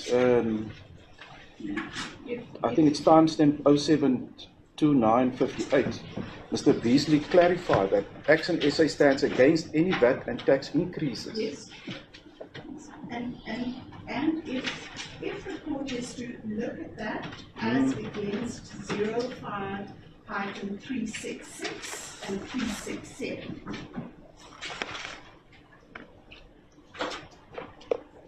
05366 at 6.32 and 6.33. Yes. And that's where it's been amended to be incorporated. And the court will also have... Sorry, where do you say it's incorporated? 6.32, subject to the fiscal framework tabled by the Minister of Finance, is supported subject to the strict condition that National Treasury facilitates the receipt of substitute revenue proposals from the committee, together with corresponding expenditure savings that will form the basis of an alternative revenue proposal instead. And then it goes on. So that is the Action SA proposal. What was the meaning of that amendment? That, I mean, what does the meaning of that supported subject to strict condition? What is your understanding of the meaning of that? I mean, it was not an amendment to the report. It was just a point of interest. Sorry, Justice Savage, perhaps there again, the conflation I accept because of the way in which this panned out, but there was the report which was amended. The imperative for the committee was an adoption of the fiscal framework, an acceptance of the fiscal framework, or an amendment to the fiscal framework.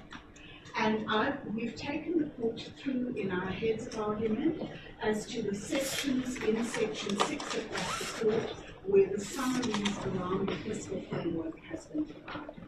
And certainly on my reading or listening to that recording, I certainly don't come to a conclusion that the substance of what Action SA proposed was an amendment to that report. And so what is it then? It was a recommendation. And it was a shift in Action SA's stance, and it was, and perhaps I can do it this way, Justice Savage. If I can ask the court to look at our heads of argument.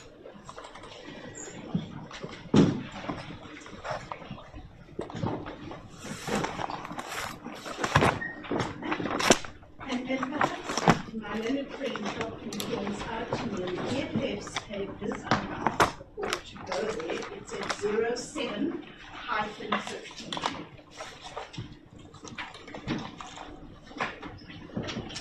And perhaps it might be helpful to start the page before, 07-14, where the EFF says, Action says Alan Beasley proposed an amendment. Which paragraph? 31, sorry, my lady.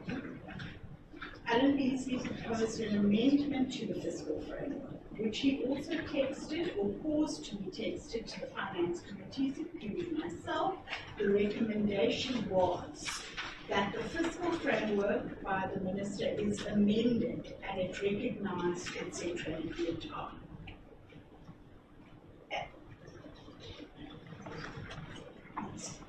And the court will look at that initial proposal as made by Action SA and contrast it to the proposal that it ultimately submitted on this. And I'm going to then ask the court to look at our heads of argument. So if I understand you, Action SA moved from seeking an amendment to granting approval subject to a strict condition, under the mistaken belief, somewhat naively perhaps, that this 30-day engagement period was going to ensue, when there was no intention to engage in that 30-day period, because the following day the report was placed before Parliament. So, my lady, I'm unable to account for how Action SA understood it, and I'm unable to account for whether there was an intention to comply with it. I have wondered about what the consequence would be if subsequent to the 2nd of April, that engagement process took place and yielded an alternative process, an alternative outcome to the 0.5% increase. And it seems to me that had that happened, then it would have been the subsection 6 amendment of the fiscal framework that would perhaps have had to go all the way back on. Is the use of report and fiscal framework synonymous for the purposes of your argument? Now, if that is the case, if the report is adopted with the amendments, would that not amount to an amendment of a fiscal framework? Not at all. There are sections, my lady, in our heads of argument we've drawn it out, where the sections of the report speak directly to the fiscal framework. And there are other parts where it speaks to the public consultation process, the input from National Treasury, etc.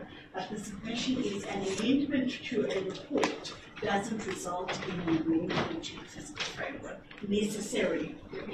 So the adoption may not necessarily be the same. So the adoption of a report may not necessarily be the adoption of the fiscal framework. Yes, but the submission we've made, Parliament's made in this, is that given the content of the report and the sections dealing with the fiscal framework, the adoption of the report amounted to an adoption of the fiscal framework. And your ladyship will see that's certainly how the DA understood it. If the court is to have regard to the DA's own proposal, which I've taken the court to in Parliament's answering affidavit, it spoke quite pointedly to the fiscal framework needing to be. Did the members vote on that statement to say that we agree to this statement, we agree to the amendment? So a certain part of the House says, or the committee says, we agree to the statement, we accept it. The other part says, no, we don't. Was there ever a point where that was done? No, there wasn't, Judge President. So the way in which it actually worked was that it was the report with amendments that was put. So it was assumed that, well, we've sent the amendments out, and that should mean that it's an acceptance of fiscal framework because only these three parties gave us the amendments. Not at all, Judge President. At the actual meeting in the last hour of the meeting, in particular, each of the parties, and with great irritation, read out their proposals word for word at the meeting. And attendant on that, the amendment as proposed by Action SA was supported, seconded, voted on, and it was then carried. So each party says we accept, when they read their proposal, accepted three. There was a vote that was, so the chairperson then put it to the vote and said, and he specifically asks Mr. Beasley, do you accept the report with this recommendation? Mr. Beasley then affirms that that is in fact the case. And everyone else? I'm sorry? And other people?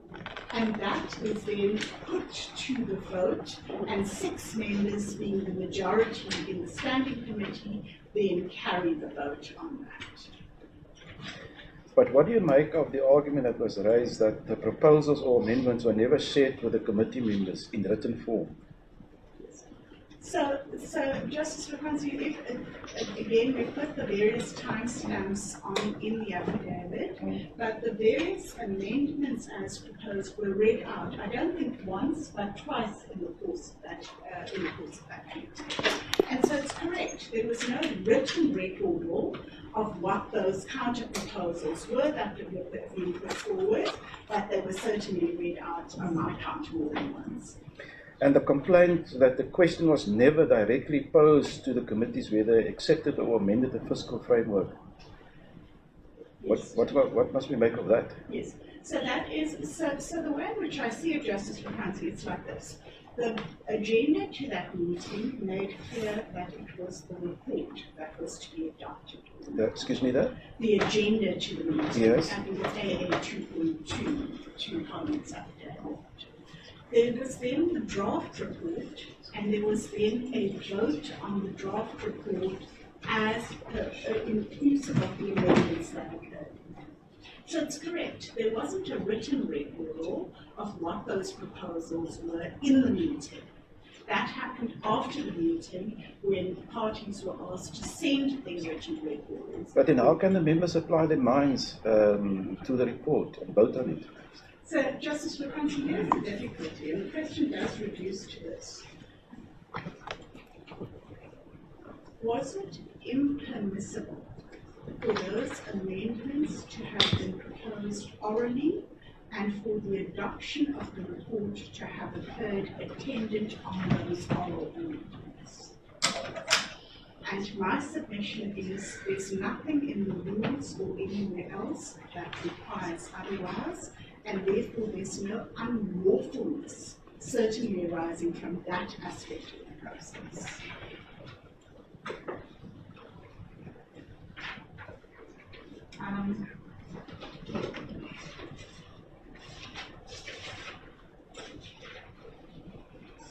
Justices, perhaps just to make this point. point, the DA itself recognizes that the recommendations made by Action SA did not have the effect of amending the fiscal framework. And if I can have the court have regard to our head of argument at 12-32. And here says that the NA and NCOP met to resolve and adopt the fiscal framework. They say in terms, there's a very technical which we've referred to in our heads, I can't find the reference here, but where Dr. Burke from the DA himself summarizes what the position was and what the import of Action SA's proposal was. And it certainly wasn't to amend the fiscal framework. If I can have the court have regard to paragraph 36.6 of our heads of argument.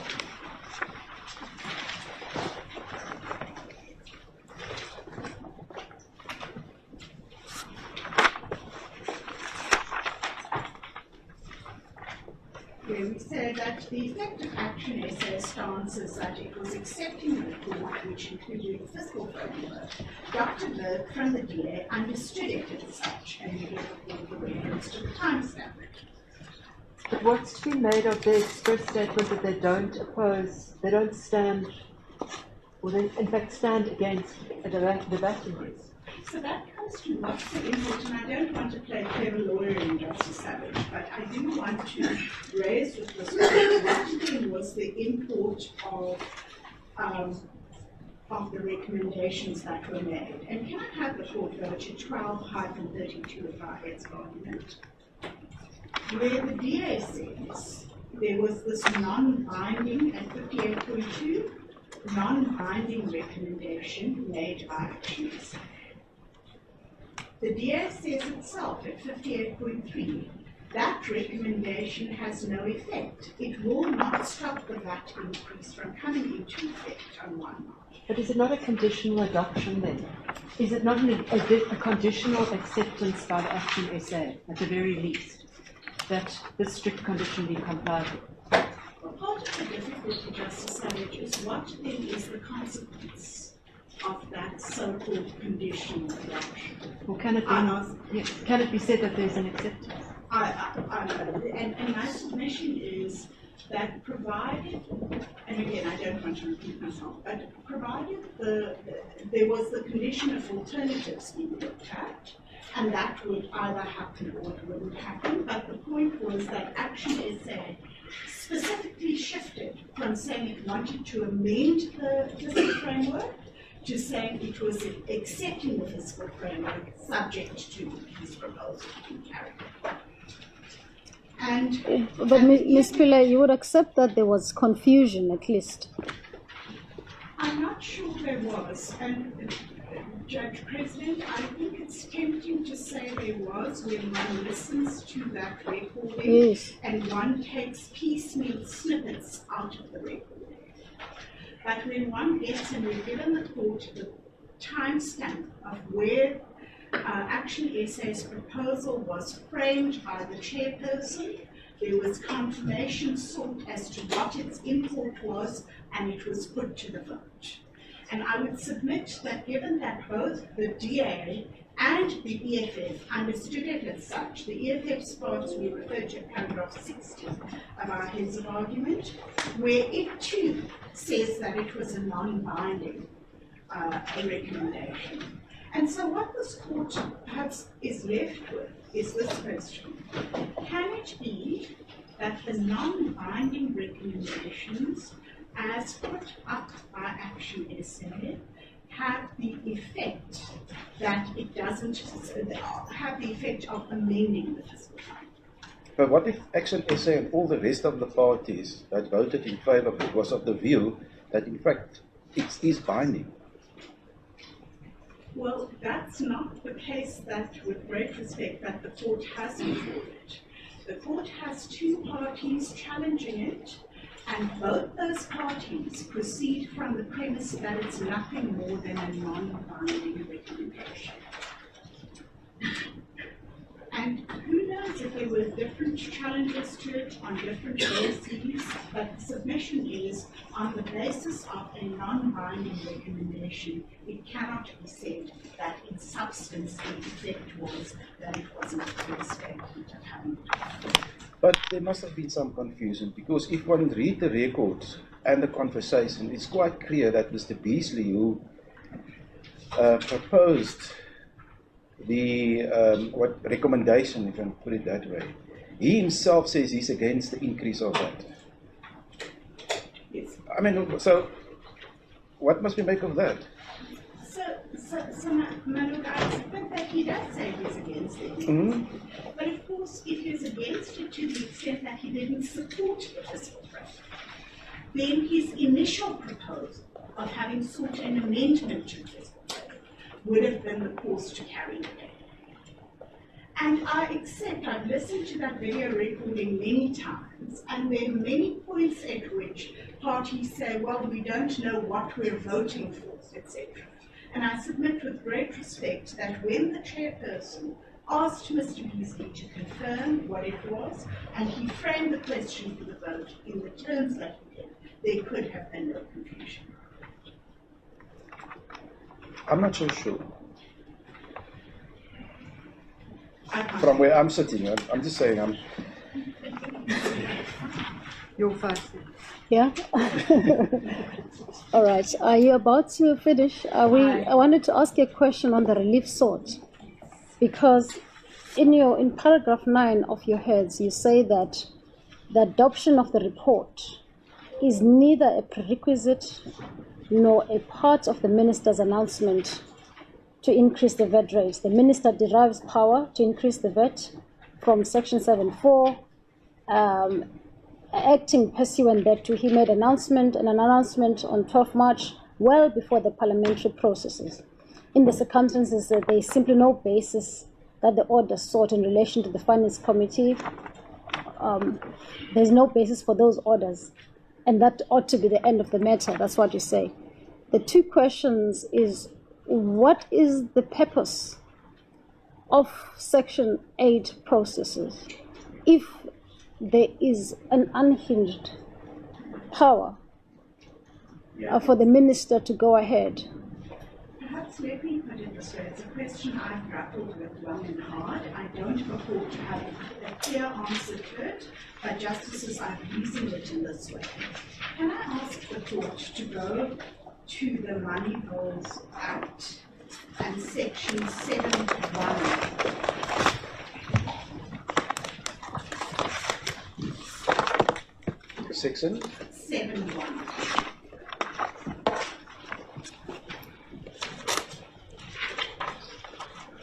And it says the minister must table the national annual budget in the National Assembly as set out in Section 27 of the PFMA at the same time as the division of revenue and the appropriation. Now, the question then is, what standing does the fiscal framework on its own, without anything else, have in terms of yielding an increase in that? And the submission is that the statement made by the minister on the 12th of March obviously predated any parliamentary processes, but if the court is to have regard to Annexure DA4, let me start here by asking that the court have regard to 02-17, where the DA says, after explaining this process, a copy of the draft rates and monetary amounts of amendment revenue dated 12 March is attached as DA4. Clause 5 amends 71 of the VAT Act to provide for the 15.5%, which is deemed to have come into operation on the 1st of May. And if the court then has regard to that document at 02-64, and can I have the court return to 02-65?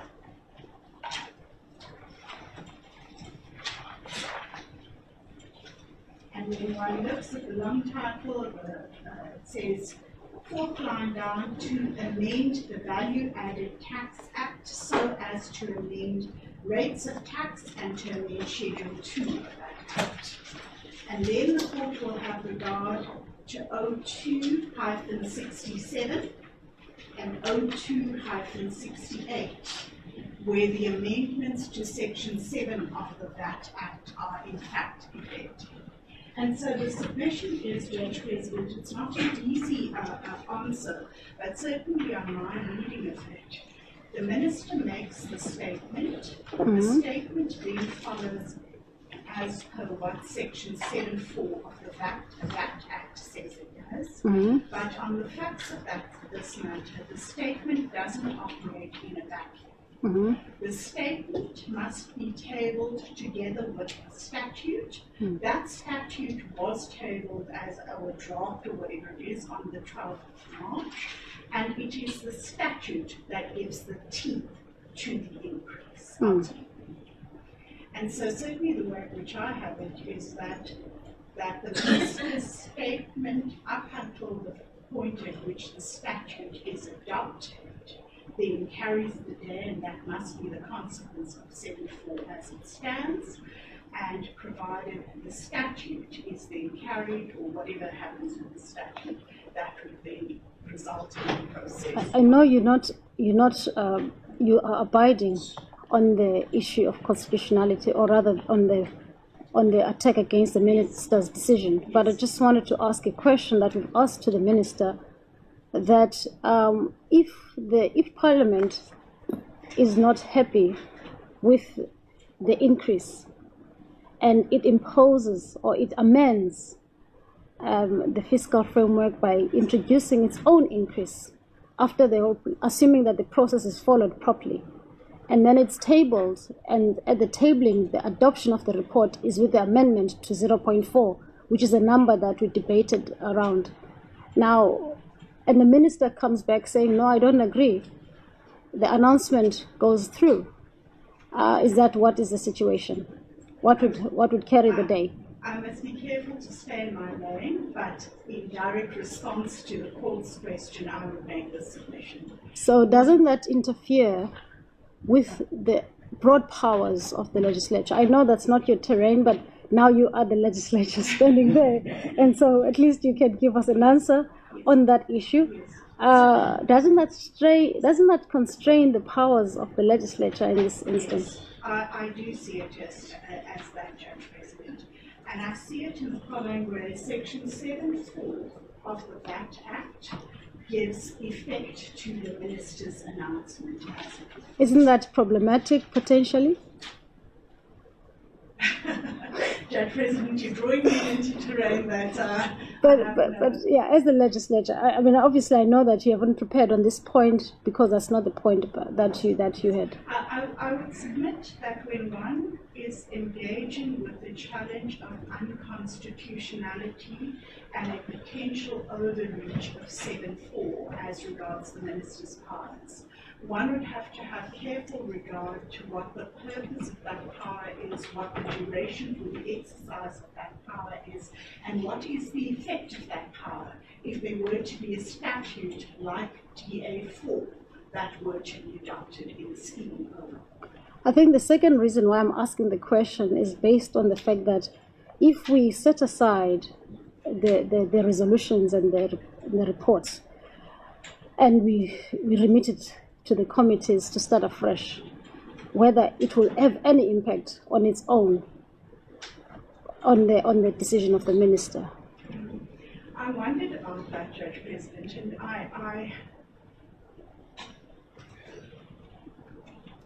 the fiscal framework does have relevance to, I think, with sections, if you bear with me for a moment.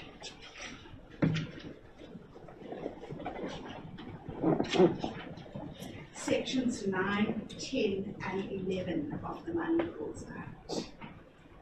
And so it seems to me that it can't operate in this vacuum, so in the Court of England.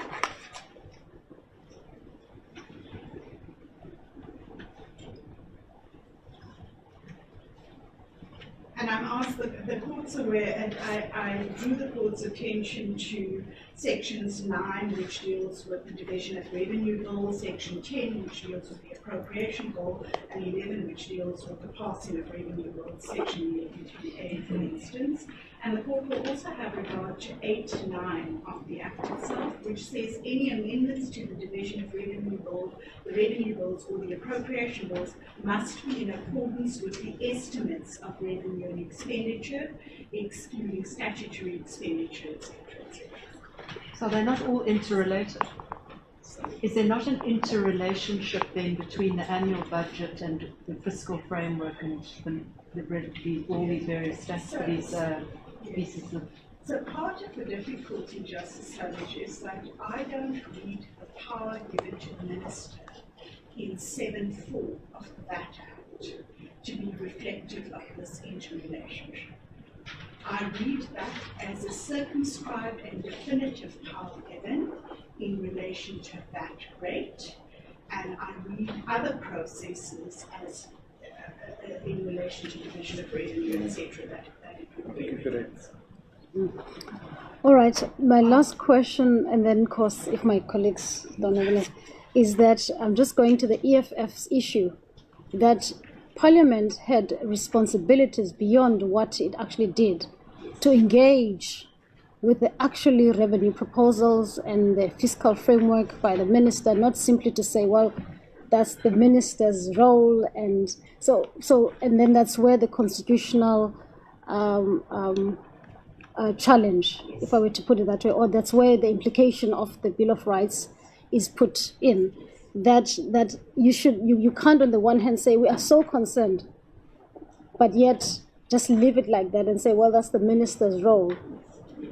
So let me, I understand, and that was the last item on my list that I intended addressing, so let me deal with it briefly. Judge President, I think, with great respect, it would take a very brave court to reach into the argument that the EFF has presented on that. Excuse me? A very brave court to reach into the argument that the EFF has presented on that score. And I say that because this is an urgent court, we need to determine final relief on an urgent basis. These are manifestly complex issues and questions as to whether substantive equality rights have been breached or not, based on a particular paragraph or an alternative paragraph in a report that has been adopted, I would submit is terrain that stretches too far for it. Well, at least the EFS is asking for interim relief, maybe just to correct you on that issue. And I'm going to come to the way in which the EFS reliefs have been formulated. But what it does require is it does require this court, bearing in mind, and I'm not for a moment suggesting that separation of powers gives us a red flag and the court can never go there. But I'm submitting that on the submissions made to the court, it would certainly take a brave court to engage in whether or not issues of VAT increases are pro-poor, anti-poor, contrary to our notion of substantive equality or any of that. And I'd submit that it's, with respect, it's equally unhelpful to engage in the question of substantive irrationality in what the EFF asks. And they're complex questions. You know, the one question is this a legality review or is this a pageant? Certainly insofar as what the finance committees have done. If it's a legality review, is substantive irrationality in the way that it's been contended for an appropriate threshold? And I would submit that these, with great respect, are inordinately complex factual issues and inordinately complex legal issues that certainly an urgent court would not be going. I'm going to then deal briefly with the question of the relief sought. Can you do that in a few minutes? 2 minutes? 3 minutes? With costs as well. Let me go just to... I'm going to go first to the DA's relief. Can I ask the court to go to 01-2?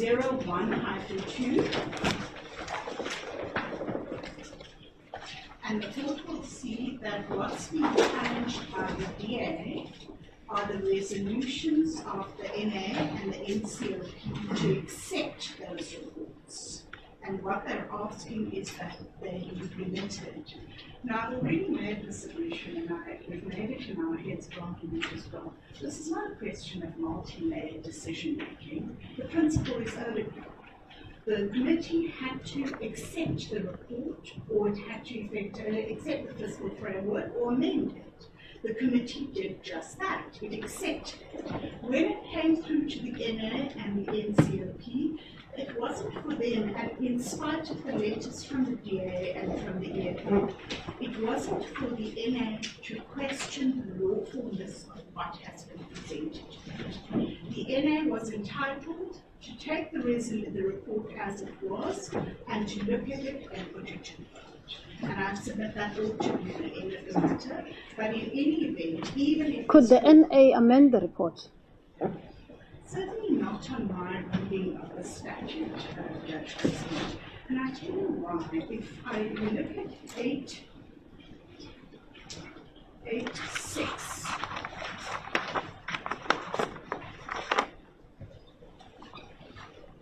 it says, okay, 8 for the report must have a clear statement, except when amending. Then when amending, the process is governed by 8.5.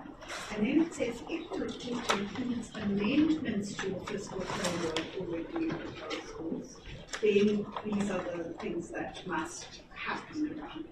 And I accept this clause may be susceptible to a reading that says that's only if the finance committee effect an amendment. But it seems to me that if the insight and input of the minister is required in relation to a finance committee amendment, it certainly ought to be required in relation to an NA or NCOP amendment.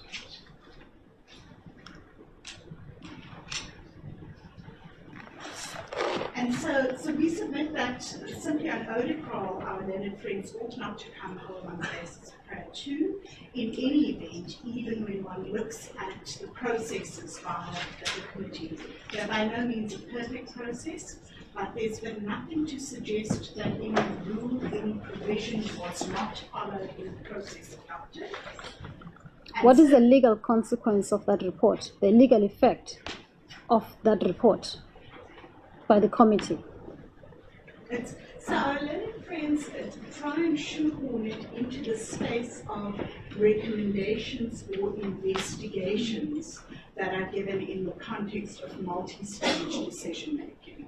We submit that it's a report, and it's a report that's been adopted by the finance committees, accepted by the finance committees. It doesn't have any legal effect other than for the acceptance that it's been accepted by. But I'd submit that that's not the threshold in terms of it ought to have been challenged at the earliest stage. Okay. And I've given you all the references on Magnificent Mile and But what do you make of the argument by Mr. Bishop that if he would have come to court on that score alone, the argument could have been he's prematurely before court because the Parliament hasn't even decided on the report. Mm. And so, of course, then that would have engaged the debate as to whether or not it is open to Parliament to even amend the report as it comes in. And in any event, there's nothing to prevent the DA from raising that challenge as a frontal attack in this litigation. That's not what they do. And so that's the submission. The Nico sort of, and then if someone begins to argue, well, you know, everything's before court and you can simply set aside the finance committee's decisions around it. We submit on a case of this scale and implications of this nature. That's not the way in which a challenge ought to operate. But the EFF have challenged the... I'm going to go to the EFF's challenge now. So the EFF says that they're asking for a suspension of the report pending the finalization of the document. And the court knows full well that suspension relief is in fact appropriate from EFF versus Gordon. And the question is whether or not the case as made out by the EFF falls into the threshold of a just and equitable remedy. And we've dealt with this at the tail end of our original heads of argument, and our submission is having regard to prospects of success, having regard to consequences for the fiscus. And parties here try and make the argument that it is actually an irreversible consequence for the fiscus in terms of funding that's lost, in terms of government priorities that it will certainly have an knock-on effect. And I would submit, in light of all of that, a suspension order in the terms sought by the EFF ought not to be granted. Costs, you done? If your ladyship will be with me.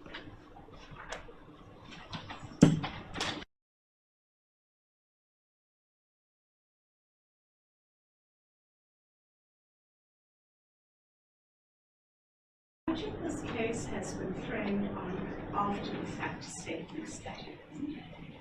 And I would submit with great respect to the court's task is to determine whether or not the process that was followed by Parliament was a lawful one, and secondly, whether the resultant report met with the legislative prescription of what we needed to have. Whatever political parties say after the fact in the space of politicking ought to be areas that the court doesn't draw inferences from.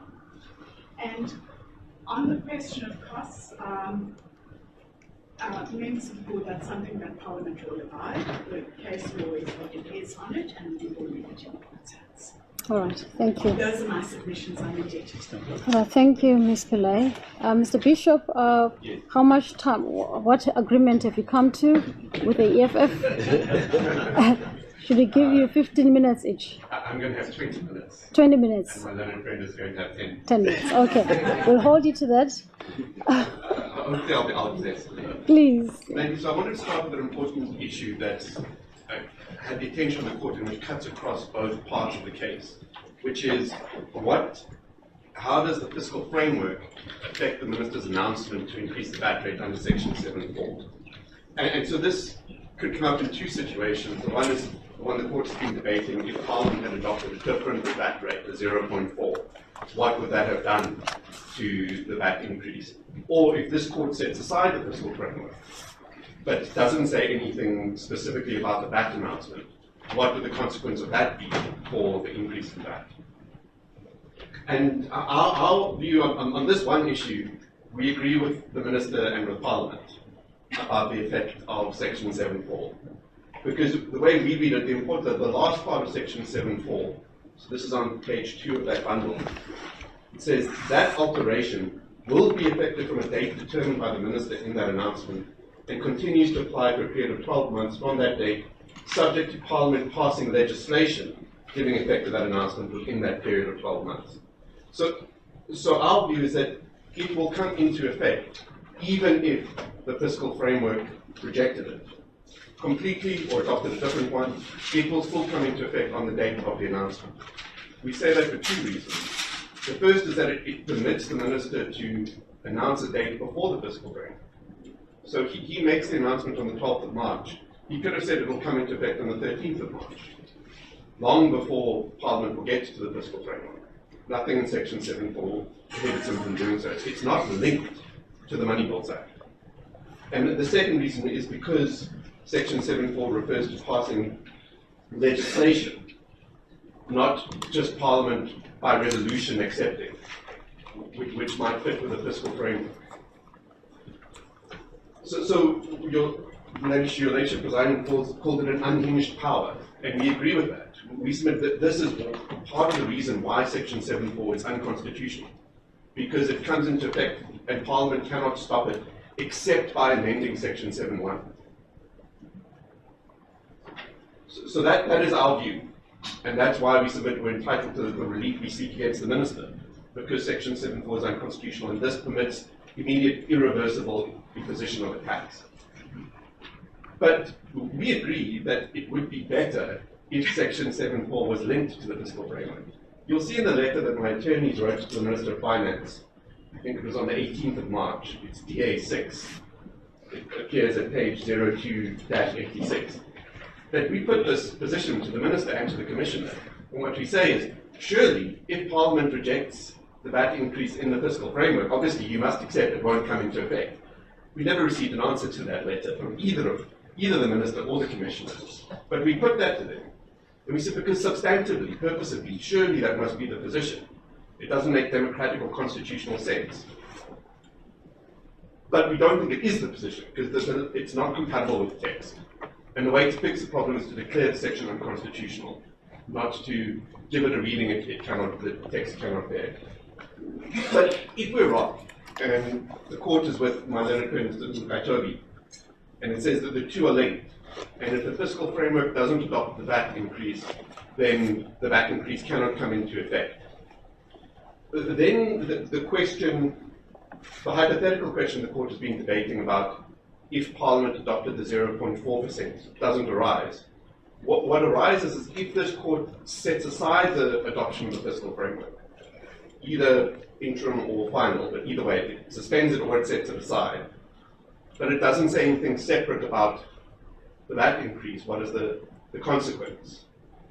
So as I understand Mr. Kaitobi's argument, the consequence would be that because Parliament has not yet accepted the fiscal framework, it cannot come into effect. And we don't think that fits with Section 7.4 because it's not contingent on positive action by Parliament supporting it, and it must be by legislation. But if the court wants to go in that direction, the one submission we would make is on remedy. That it would be very important to be clear about this and to give a remedy that makes it clear whether or not the VAT increase is going to come into effect. And if the court is going to suspend it, pending what? Pending Part B of the DA's challenge to the constitutionality of Section 7.4, pending reconsideration of the fiscal framework by Parliament. What is it suspended pending? So, of course, my submission is it should be suspended pending the outcome of the challenge to Section 7.4. And I've stressed that doesn't prohibit Parliament from adopting it. That just stops the Minister's announcement coming to effect. It would still be open to Parliament to pass the bill before it and give effect to the 0.5 increase. And nothing we're asking this court to do will deny Parliament that power. But it'll be pending the outcome of Part B. So I hope that sets out our position with regard to that question of how Section 7.4 operates and interacts. I then want to deal with the Minister. I'm going to spend most of my time with the submissions made by my learned friend, Ms. Sello. I think there were two important concessions that were either made or repeated. The first is in response to questioning from Justice Savage, the concession that this is a revenue-raising mechanism, it's not regulatory. And the other is that as I understood my learned friend's argument, she conceded it is an amendment to Section 7.1. She said at one stage that the announcement, quote, technically amended Section 7.1, and at another point, quote, it has already amended the Act. So that's contrary to what's put up in the answering affidavit and in the heads of argument, that this is not an amendment. But I think the concession was correctly made, because it can be nothing but an amendment. The next point I want to address is an argument made with reference to the first certification judgment that separation of powers is not absolute. And of course, as a general principle, that is correct. But in this particular area, the Constitutional Court has dealt with where the line lies between the legislature and the executive. And here, on taxing power, revenue-raising taxing power, it's drawn a bright line. So in other places, it can be mixed and it can be context-sensitive, but here, the court has drawn the bright line. I then want to deal with the argument that it's not, this is different from casino association or CLABA because this is not the imposition of a tax, it's just the changing of the rate of tax. And so I've got three reasons that's wrong. The first is that it's inconsistent with casino association. Because as I pointed out in my main argument, and this appears at paragraph 14 of the judgment, where the court sets out how the Northwest statute works. And there's one provision, page 22 of our bundle. The relevant provision that gives effect reads, a holder of a license shall be liable to, at such intervals as may be prescribed, pay a gambling levy.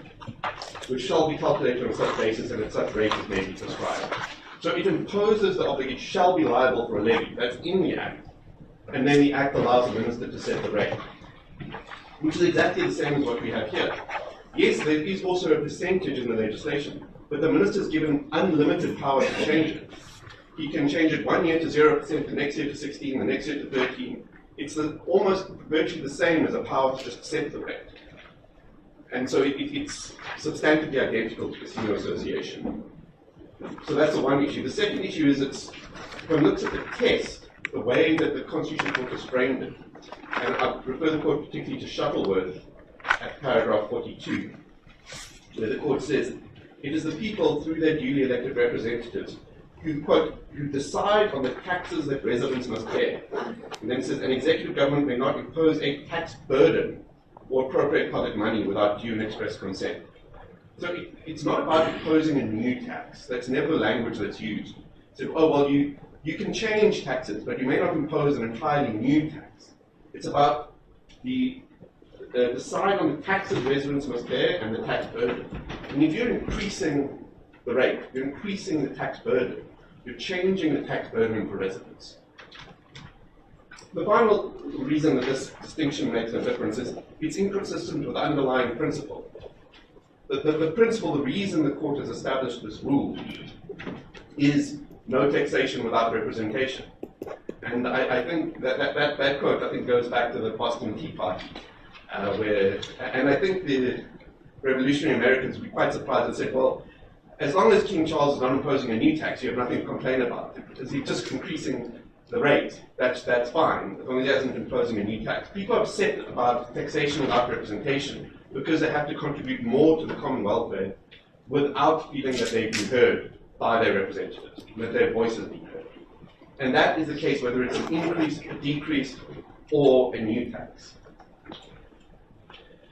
I then want to deal with, in questioning, I think my learned friend conceded that there's no constitutional court case that supports this position, that we distinguish between changing a tax and imposing a tax. The closest she came was to rely on the judgment of Justice Rogers in New Africa.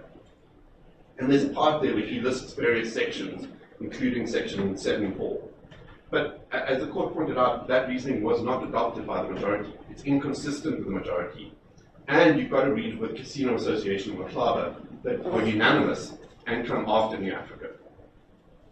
So really, the judgment of Justice Rogers is interesting, but has no precedential effect. My learned friend then referred to two Pioneer Foods cases, and neither of them are relevant at all. What they're about is compelling the Minister of Finance to issue regulations adopting tariffs under the Customs and Excise Act. Neither of them has a challenge to the Constitution.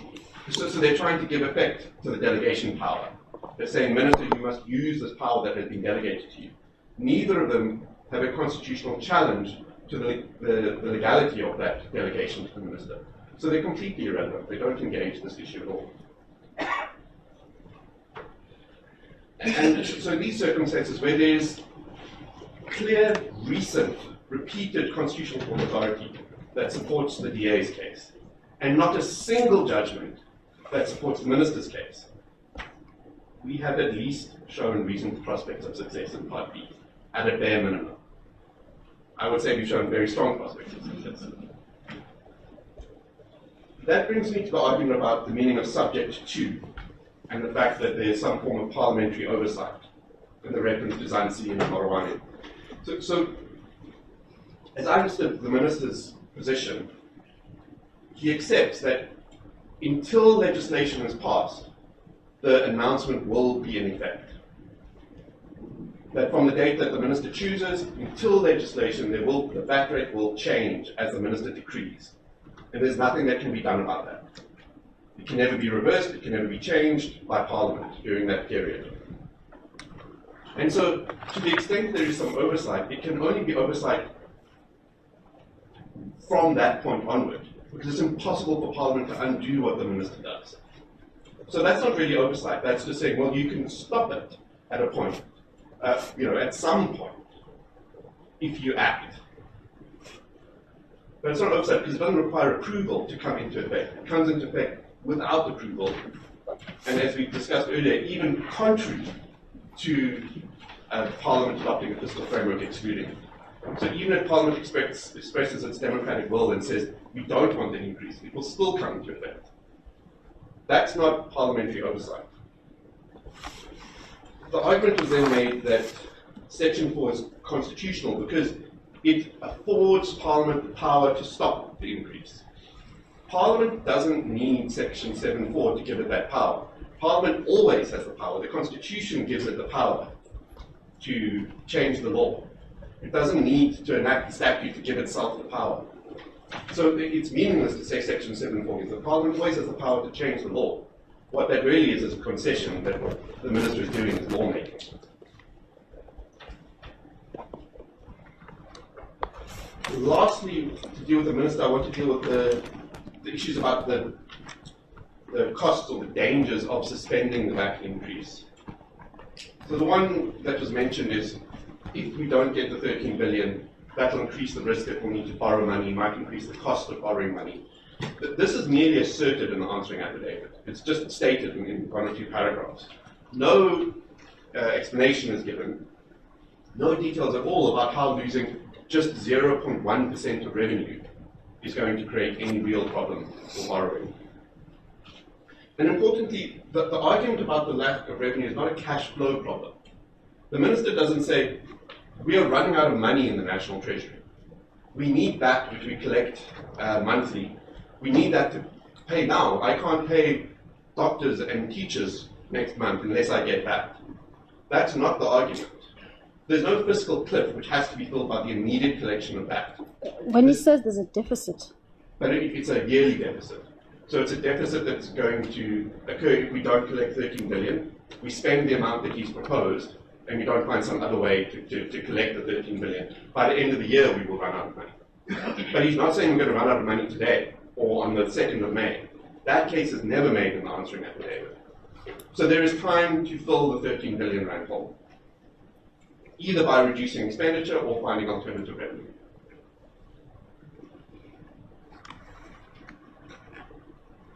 And I didn't hear my learned friend to explain why the alternatives that are identified in the committee's report are not viable. And I didn't understand my learned friend to explain why, if Parliament decides to decrease expenditure by 0.1%, that will have catastrophic effects, if Parliament decides to do that. So we submit on the VAT part of the case, we made out the case for suspension, that the harms of allowing the immediate increase on the poor, on the vulnerable, on all South Africans, outweigh significantly any limited financial risk for business. That brings me to Parliament, and I need to correct an error that I made in my submissions earlier, and this is about the Action SA submission, because the problem is there are two final reports on the record. There's the final report that we attach to the founding affidavit, which is FA 13. And that final report refers to a recommendation of the Action SA proposal is couched just as it has recommended that. And then there's the final report that Parliament attaches to its answering affidavit, AA 7.2, which uses the strict condition language. So we were under the impression that our final report was the same as their final report. This difference is not expressly made in the answering affidavit, and I didn't pick it up, so I apologize to the court. But it seems that the one attached to Parliament's affidavit is actually the final report.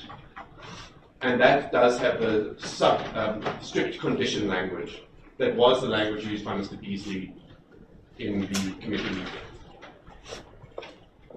So that weakens one part of my case, but strengthens the other. It weakens the part of the case about whether what happened in the committee was accurately reflected in the report before Parliament. Because it seems that it was, although there were lots of last-minute changes going on, but ultimately it was accurately reflected. But it strengthens the other part, because what the National Assembly ultimately voted on, and the National Council of Provinces, was a report with the strict condition language. And for all the reasons I gave earlier, acceptance subject to a strict condition can never be a clear statement accepting or amending, because it necessarily means that the acceptance will lapse if the condition is not met. But now that was changed to recommendation, as I understand. So it wasn't. So there were two versions of the report after the meeting. The first version of the report after the meeting changed it to recommendation, and that's the one the DA thought was the final report, and we attached to our founding affidavit. There was a subsequent version of that, which uses the correct strict condition language, which apparently is the one that actually served before the National Assembly and is attached to the Minister's answering affidavit. So I apologize for that error. I picked it up when Ms. Pillay was arguing. I think that shows the chaotic nature of the process, that you have so many reports flying back and forth, it's difficult to keep track of them. My client didn't know about this later report when we filed this application. But I don't think this significantly affects the case. I'd like to emphasize a point that both Justice Savage and Justice Afransi made, that Action SA's, but the way you read their proposal reads very differently if they're against the VAT increase. And that's never recorded in the report. So when you read the subject to a strict condition in paragraph 6.32 of the final report, knowing that Action SA is absolutely against the VAT increase, it reads very differently, but that's never recorded in the report. My learned friend also made something of the fact that there was a change from, that Action SA changed it from an amendment to the fiscal framework to a condition, a strict condition, and that this means that, well, it wasn't an amendment. We accept it wasn't an amendment. She's correct. We accept it's not an amendment. The problem is it's also not a clear acceptance, and that's why it's unlawful. And it doesn't matter from our perspective whether it's binding on the minister or not binding on the minister. It at least contemplates the possibility that the fiscal framework will be amended by Parliament. And that is enough to render it inconsistent with Section 8.4. And I just my learned friend to correctly concede that if the minister comes back with alternative proposals, it will require Parliament to amend the fiscal framework in order to give effect to those proposals. So how can the fiscal framework serve its purpose of guiding the legislation that's before Parliament, serving as the guardrails within which they must appropriate and raise revenue, if, as Parliament itself accepts, it might change?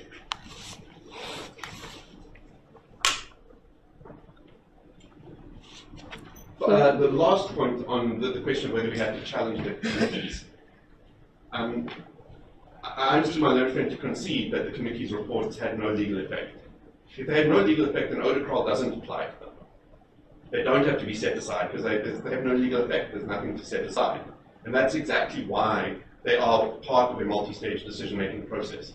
It's a report to whom? A report to the National Assembly about what its sub-organ, the committee, recommends it should do.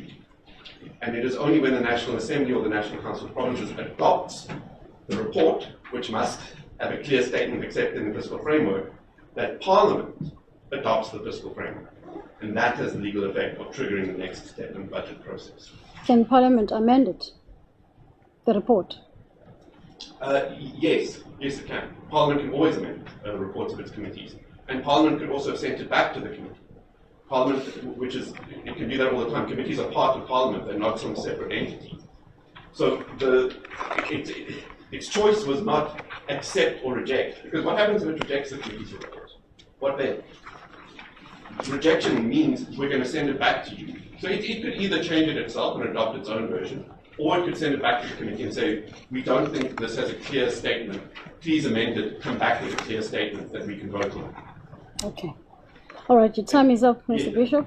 Yes, is there anything that is really pressing? Is that No, it? those are my submissions. Okay, thank you so much. Mr. Mugaitobi. Thank you, Madam.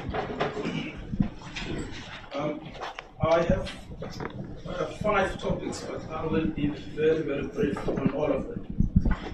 The first is just to explain the minister's deception, which hasn't actually been answered. despite the attempts. So the problem with the minister is that he, in paragraph 81, and that's the paragraph they rely upon, sorry, 80.1, which is at 0345.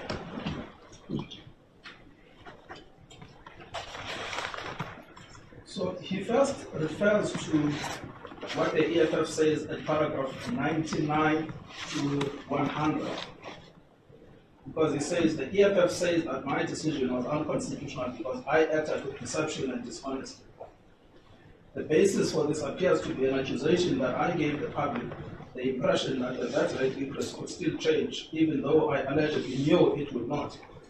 The submission is unsupported. And then he says, with respect, this allegation is both unsupported by any evidence and difficult to follow. This is what he then says. I have never suggested that I could revoke the announcement at will, nor have I misled the public. From the outset of my announcement, the National Treasurer, SARS, and I have consistently and publicly stated that the VAT rate will increase to 15.5% on 1 March 2025. That remains my position. So that's the first element of the deception. He says in his affidavit, I've never told you that this would be subject to a change. From the beginning up until now, I always told you it would be increased. The problem with that is that it cannot be squared up with paragraph 47.1, 47.2, 47.3, 47.4, which is what the EFF says he told Arthur Trollope, particularly at paragraph 47.3, where Arthur Trollope says, in a text message with the minister, the latter says to him, I imagine you will be able to come up with proposals to replace the revenue proposals. So rather than dispensing with the allegation of deception, paragraph 80.1 and 80.2 and 80.3 simply prove the deception. So the minister, I'm afraid, has been deceptive. Why? This is part of the duty of the court, is to call out the deceptions. The second point goes to the irregularities in the process. The irregularities are much more severe than I originally made.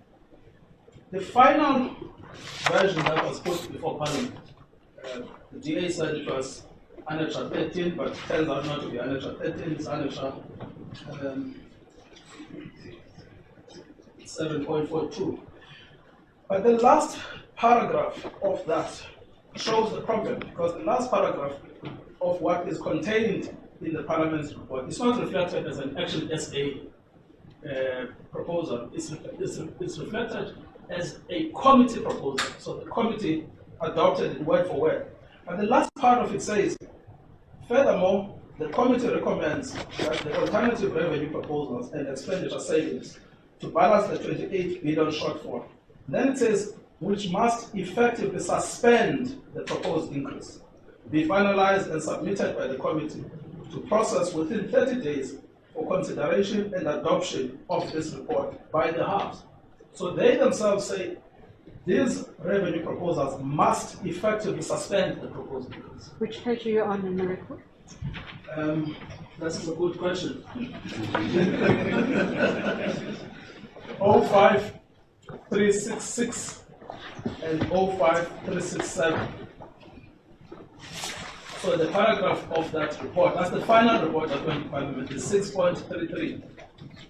So they themselves said these revenue proposals must effectively suspend the proposed increases. So that too was deceptive, because it lied to the public by creating the impression that this VAT rate increase is subject to change. Now we have a speaker who says that it is never subject to change. We had a minister who said it was never subject to change. And they simply cannot answer the problem. So both the minister and Parliament have in fact misled the public. Then there is the problem. I know Madam Justice presiding, you debated with me whether this is deception or shows confusion. And I suggested to your ladyship, if it's not deceptive, it shows confusion. Either way, I come home because it's fundamentally irrational. Then the third point is around substantive equality. I actually agree with Ms. Pillay that it would not be possible for the court in these proceedings to do the equality balancing exercise that I am arguing. But the point is not that you should do the exercise yourselves. The point is that it is common cause that Parliament did not engage with the substantive equality problems that its own report identified. And it did not identify it in one paragraph, it identified it in 6 paragraphs. So she's wrong there in saying it was 1 paragraph, it's 6 paragraphs. And they never responded to any of them. There was one response which was 0 rating, but they themselves explained why 0 rating was not possible. So what you can say, which is not complex, which is not novel, is that where Parliament is faced with a substantive constitutional problem, it has a duty of engaging with it at the very least to avoid substantive irrationality. Then the last point is remedy. The only thing I want to suggest insofar as remedy is concerned, firstly, I don't have the problem of not challenging Parliament's decision. I've challenged both of them. I would like both of them to be suspended. But if the interdict that I said in paragraph 5 is to be considered, it has to be clear that it includes the VAT rate increase. The last thing we want is for the public not to know what the consequences of a judgment by this court are. Thank you. What should the argument, Mr. Nkweto, be that the committee decision had no legal effect? Well, I don't think it is a correct argument because Section 8 creates the committee as a separate body that makes its own decision that have legal effect, independently of the parliamentary process. And it gives it unique powers. It's not a subcommittee of Parliament, it's a statutorily formulated body. What is the legal effect? Well, the legal effect is that when it goes to Parliament with its report, and the report is unlawful, and Parliament acts on the basis of an unlawful report, it would, if it influences Parliament to act, then you could set aside the decision of Parliament on the basis that the basis on which they acted was an illegally adopted subcommittee report. But does it have legal effects to the public as a whole? I would submit it does, because those committees, what they do, this is the engine of the budgeting process, because this is where they evaluate the submissions we make. They recorded 48 of the submissions, and they evaluated each and every one of them. They are the ones who told us that out of that 48, only 2 supported the VAT increase. It was PwC and PEP. Everyone else objected to the VAT increase. They also have the power, by the way, over the minister. And that's absolutely important, because if you look at Section 8(6), it explains when the report has been amended, what happens. When the report has been amended, it comes back, because the minister is given 2 days to make amendments and then come back to Parliament. So they have power even over the minister when they have made an amendment. And that actually becomes crucial, Justices, because if the effect of what HNSA did was an amendment, then it was wrong for it to serve in Parliament, because it should have gone back to the Committee for Recalibration and Redeliberation. But the reason it went through is because they actually never had any genuine intention of engaging with this.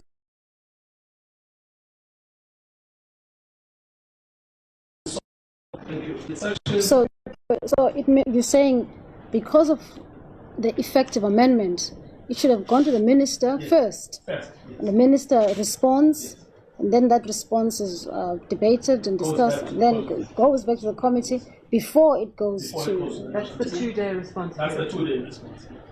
But the reason it didn't go is what Justice Savage was saying, which is this was a scheme. They never really had any intention of debating any of the schemes. What they did, they got HNSA naively to go with them.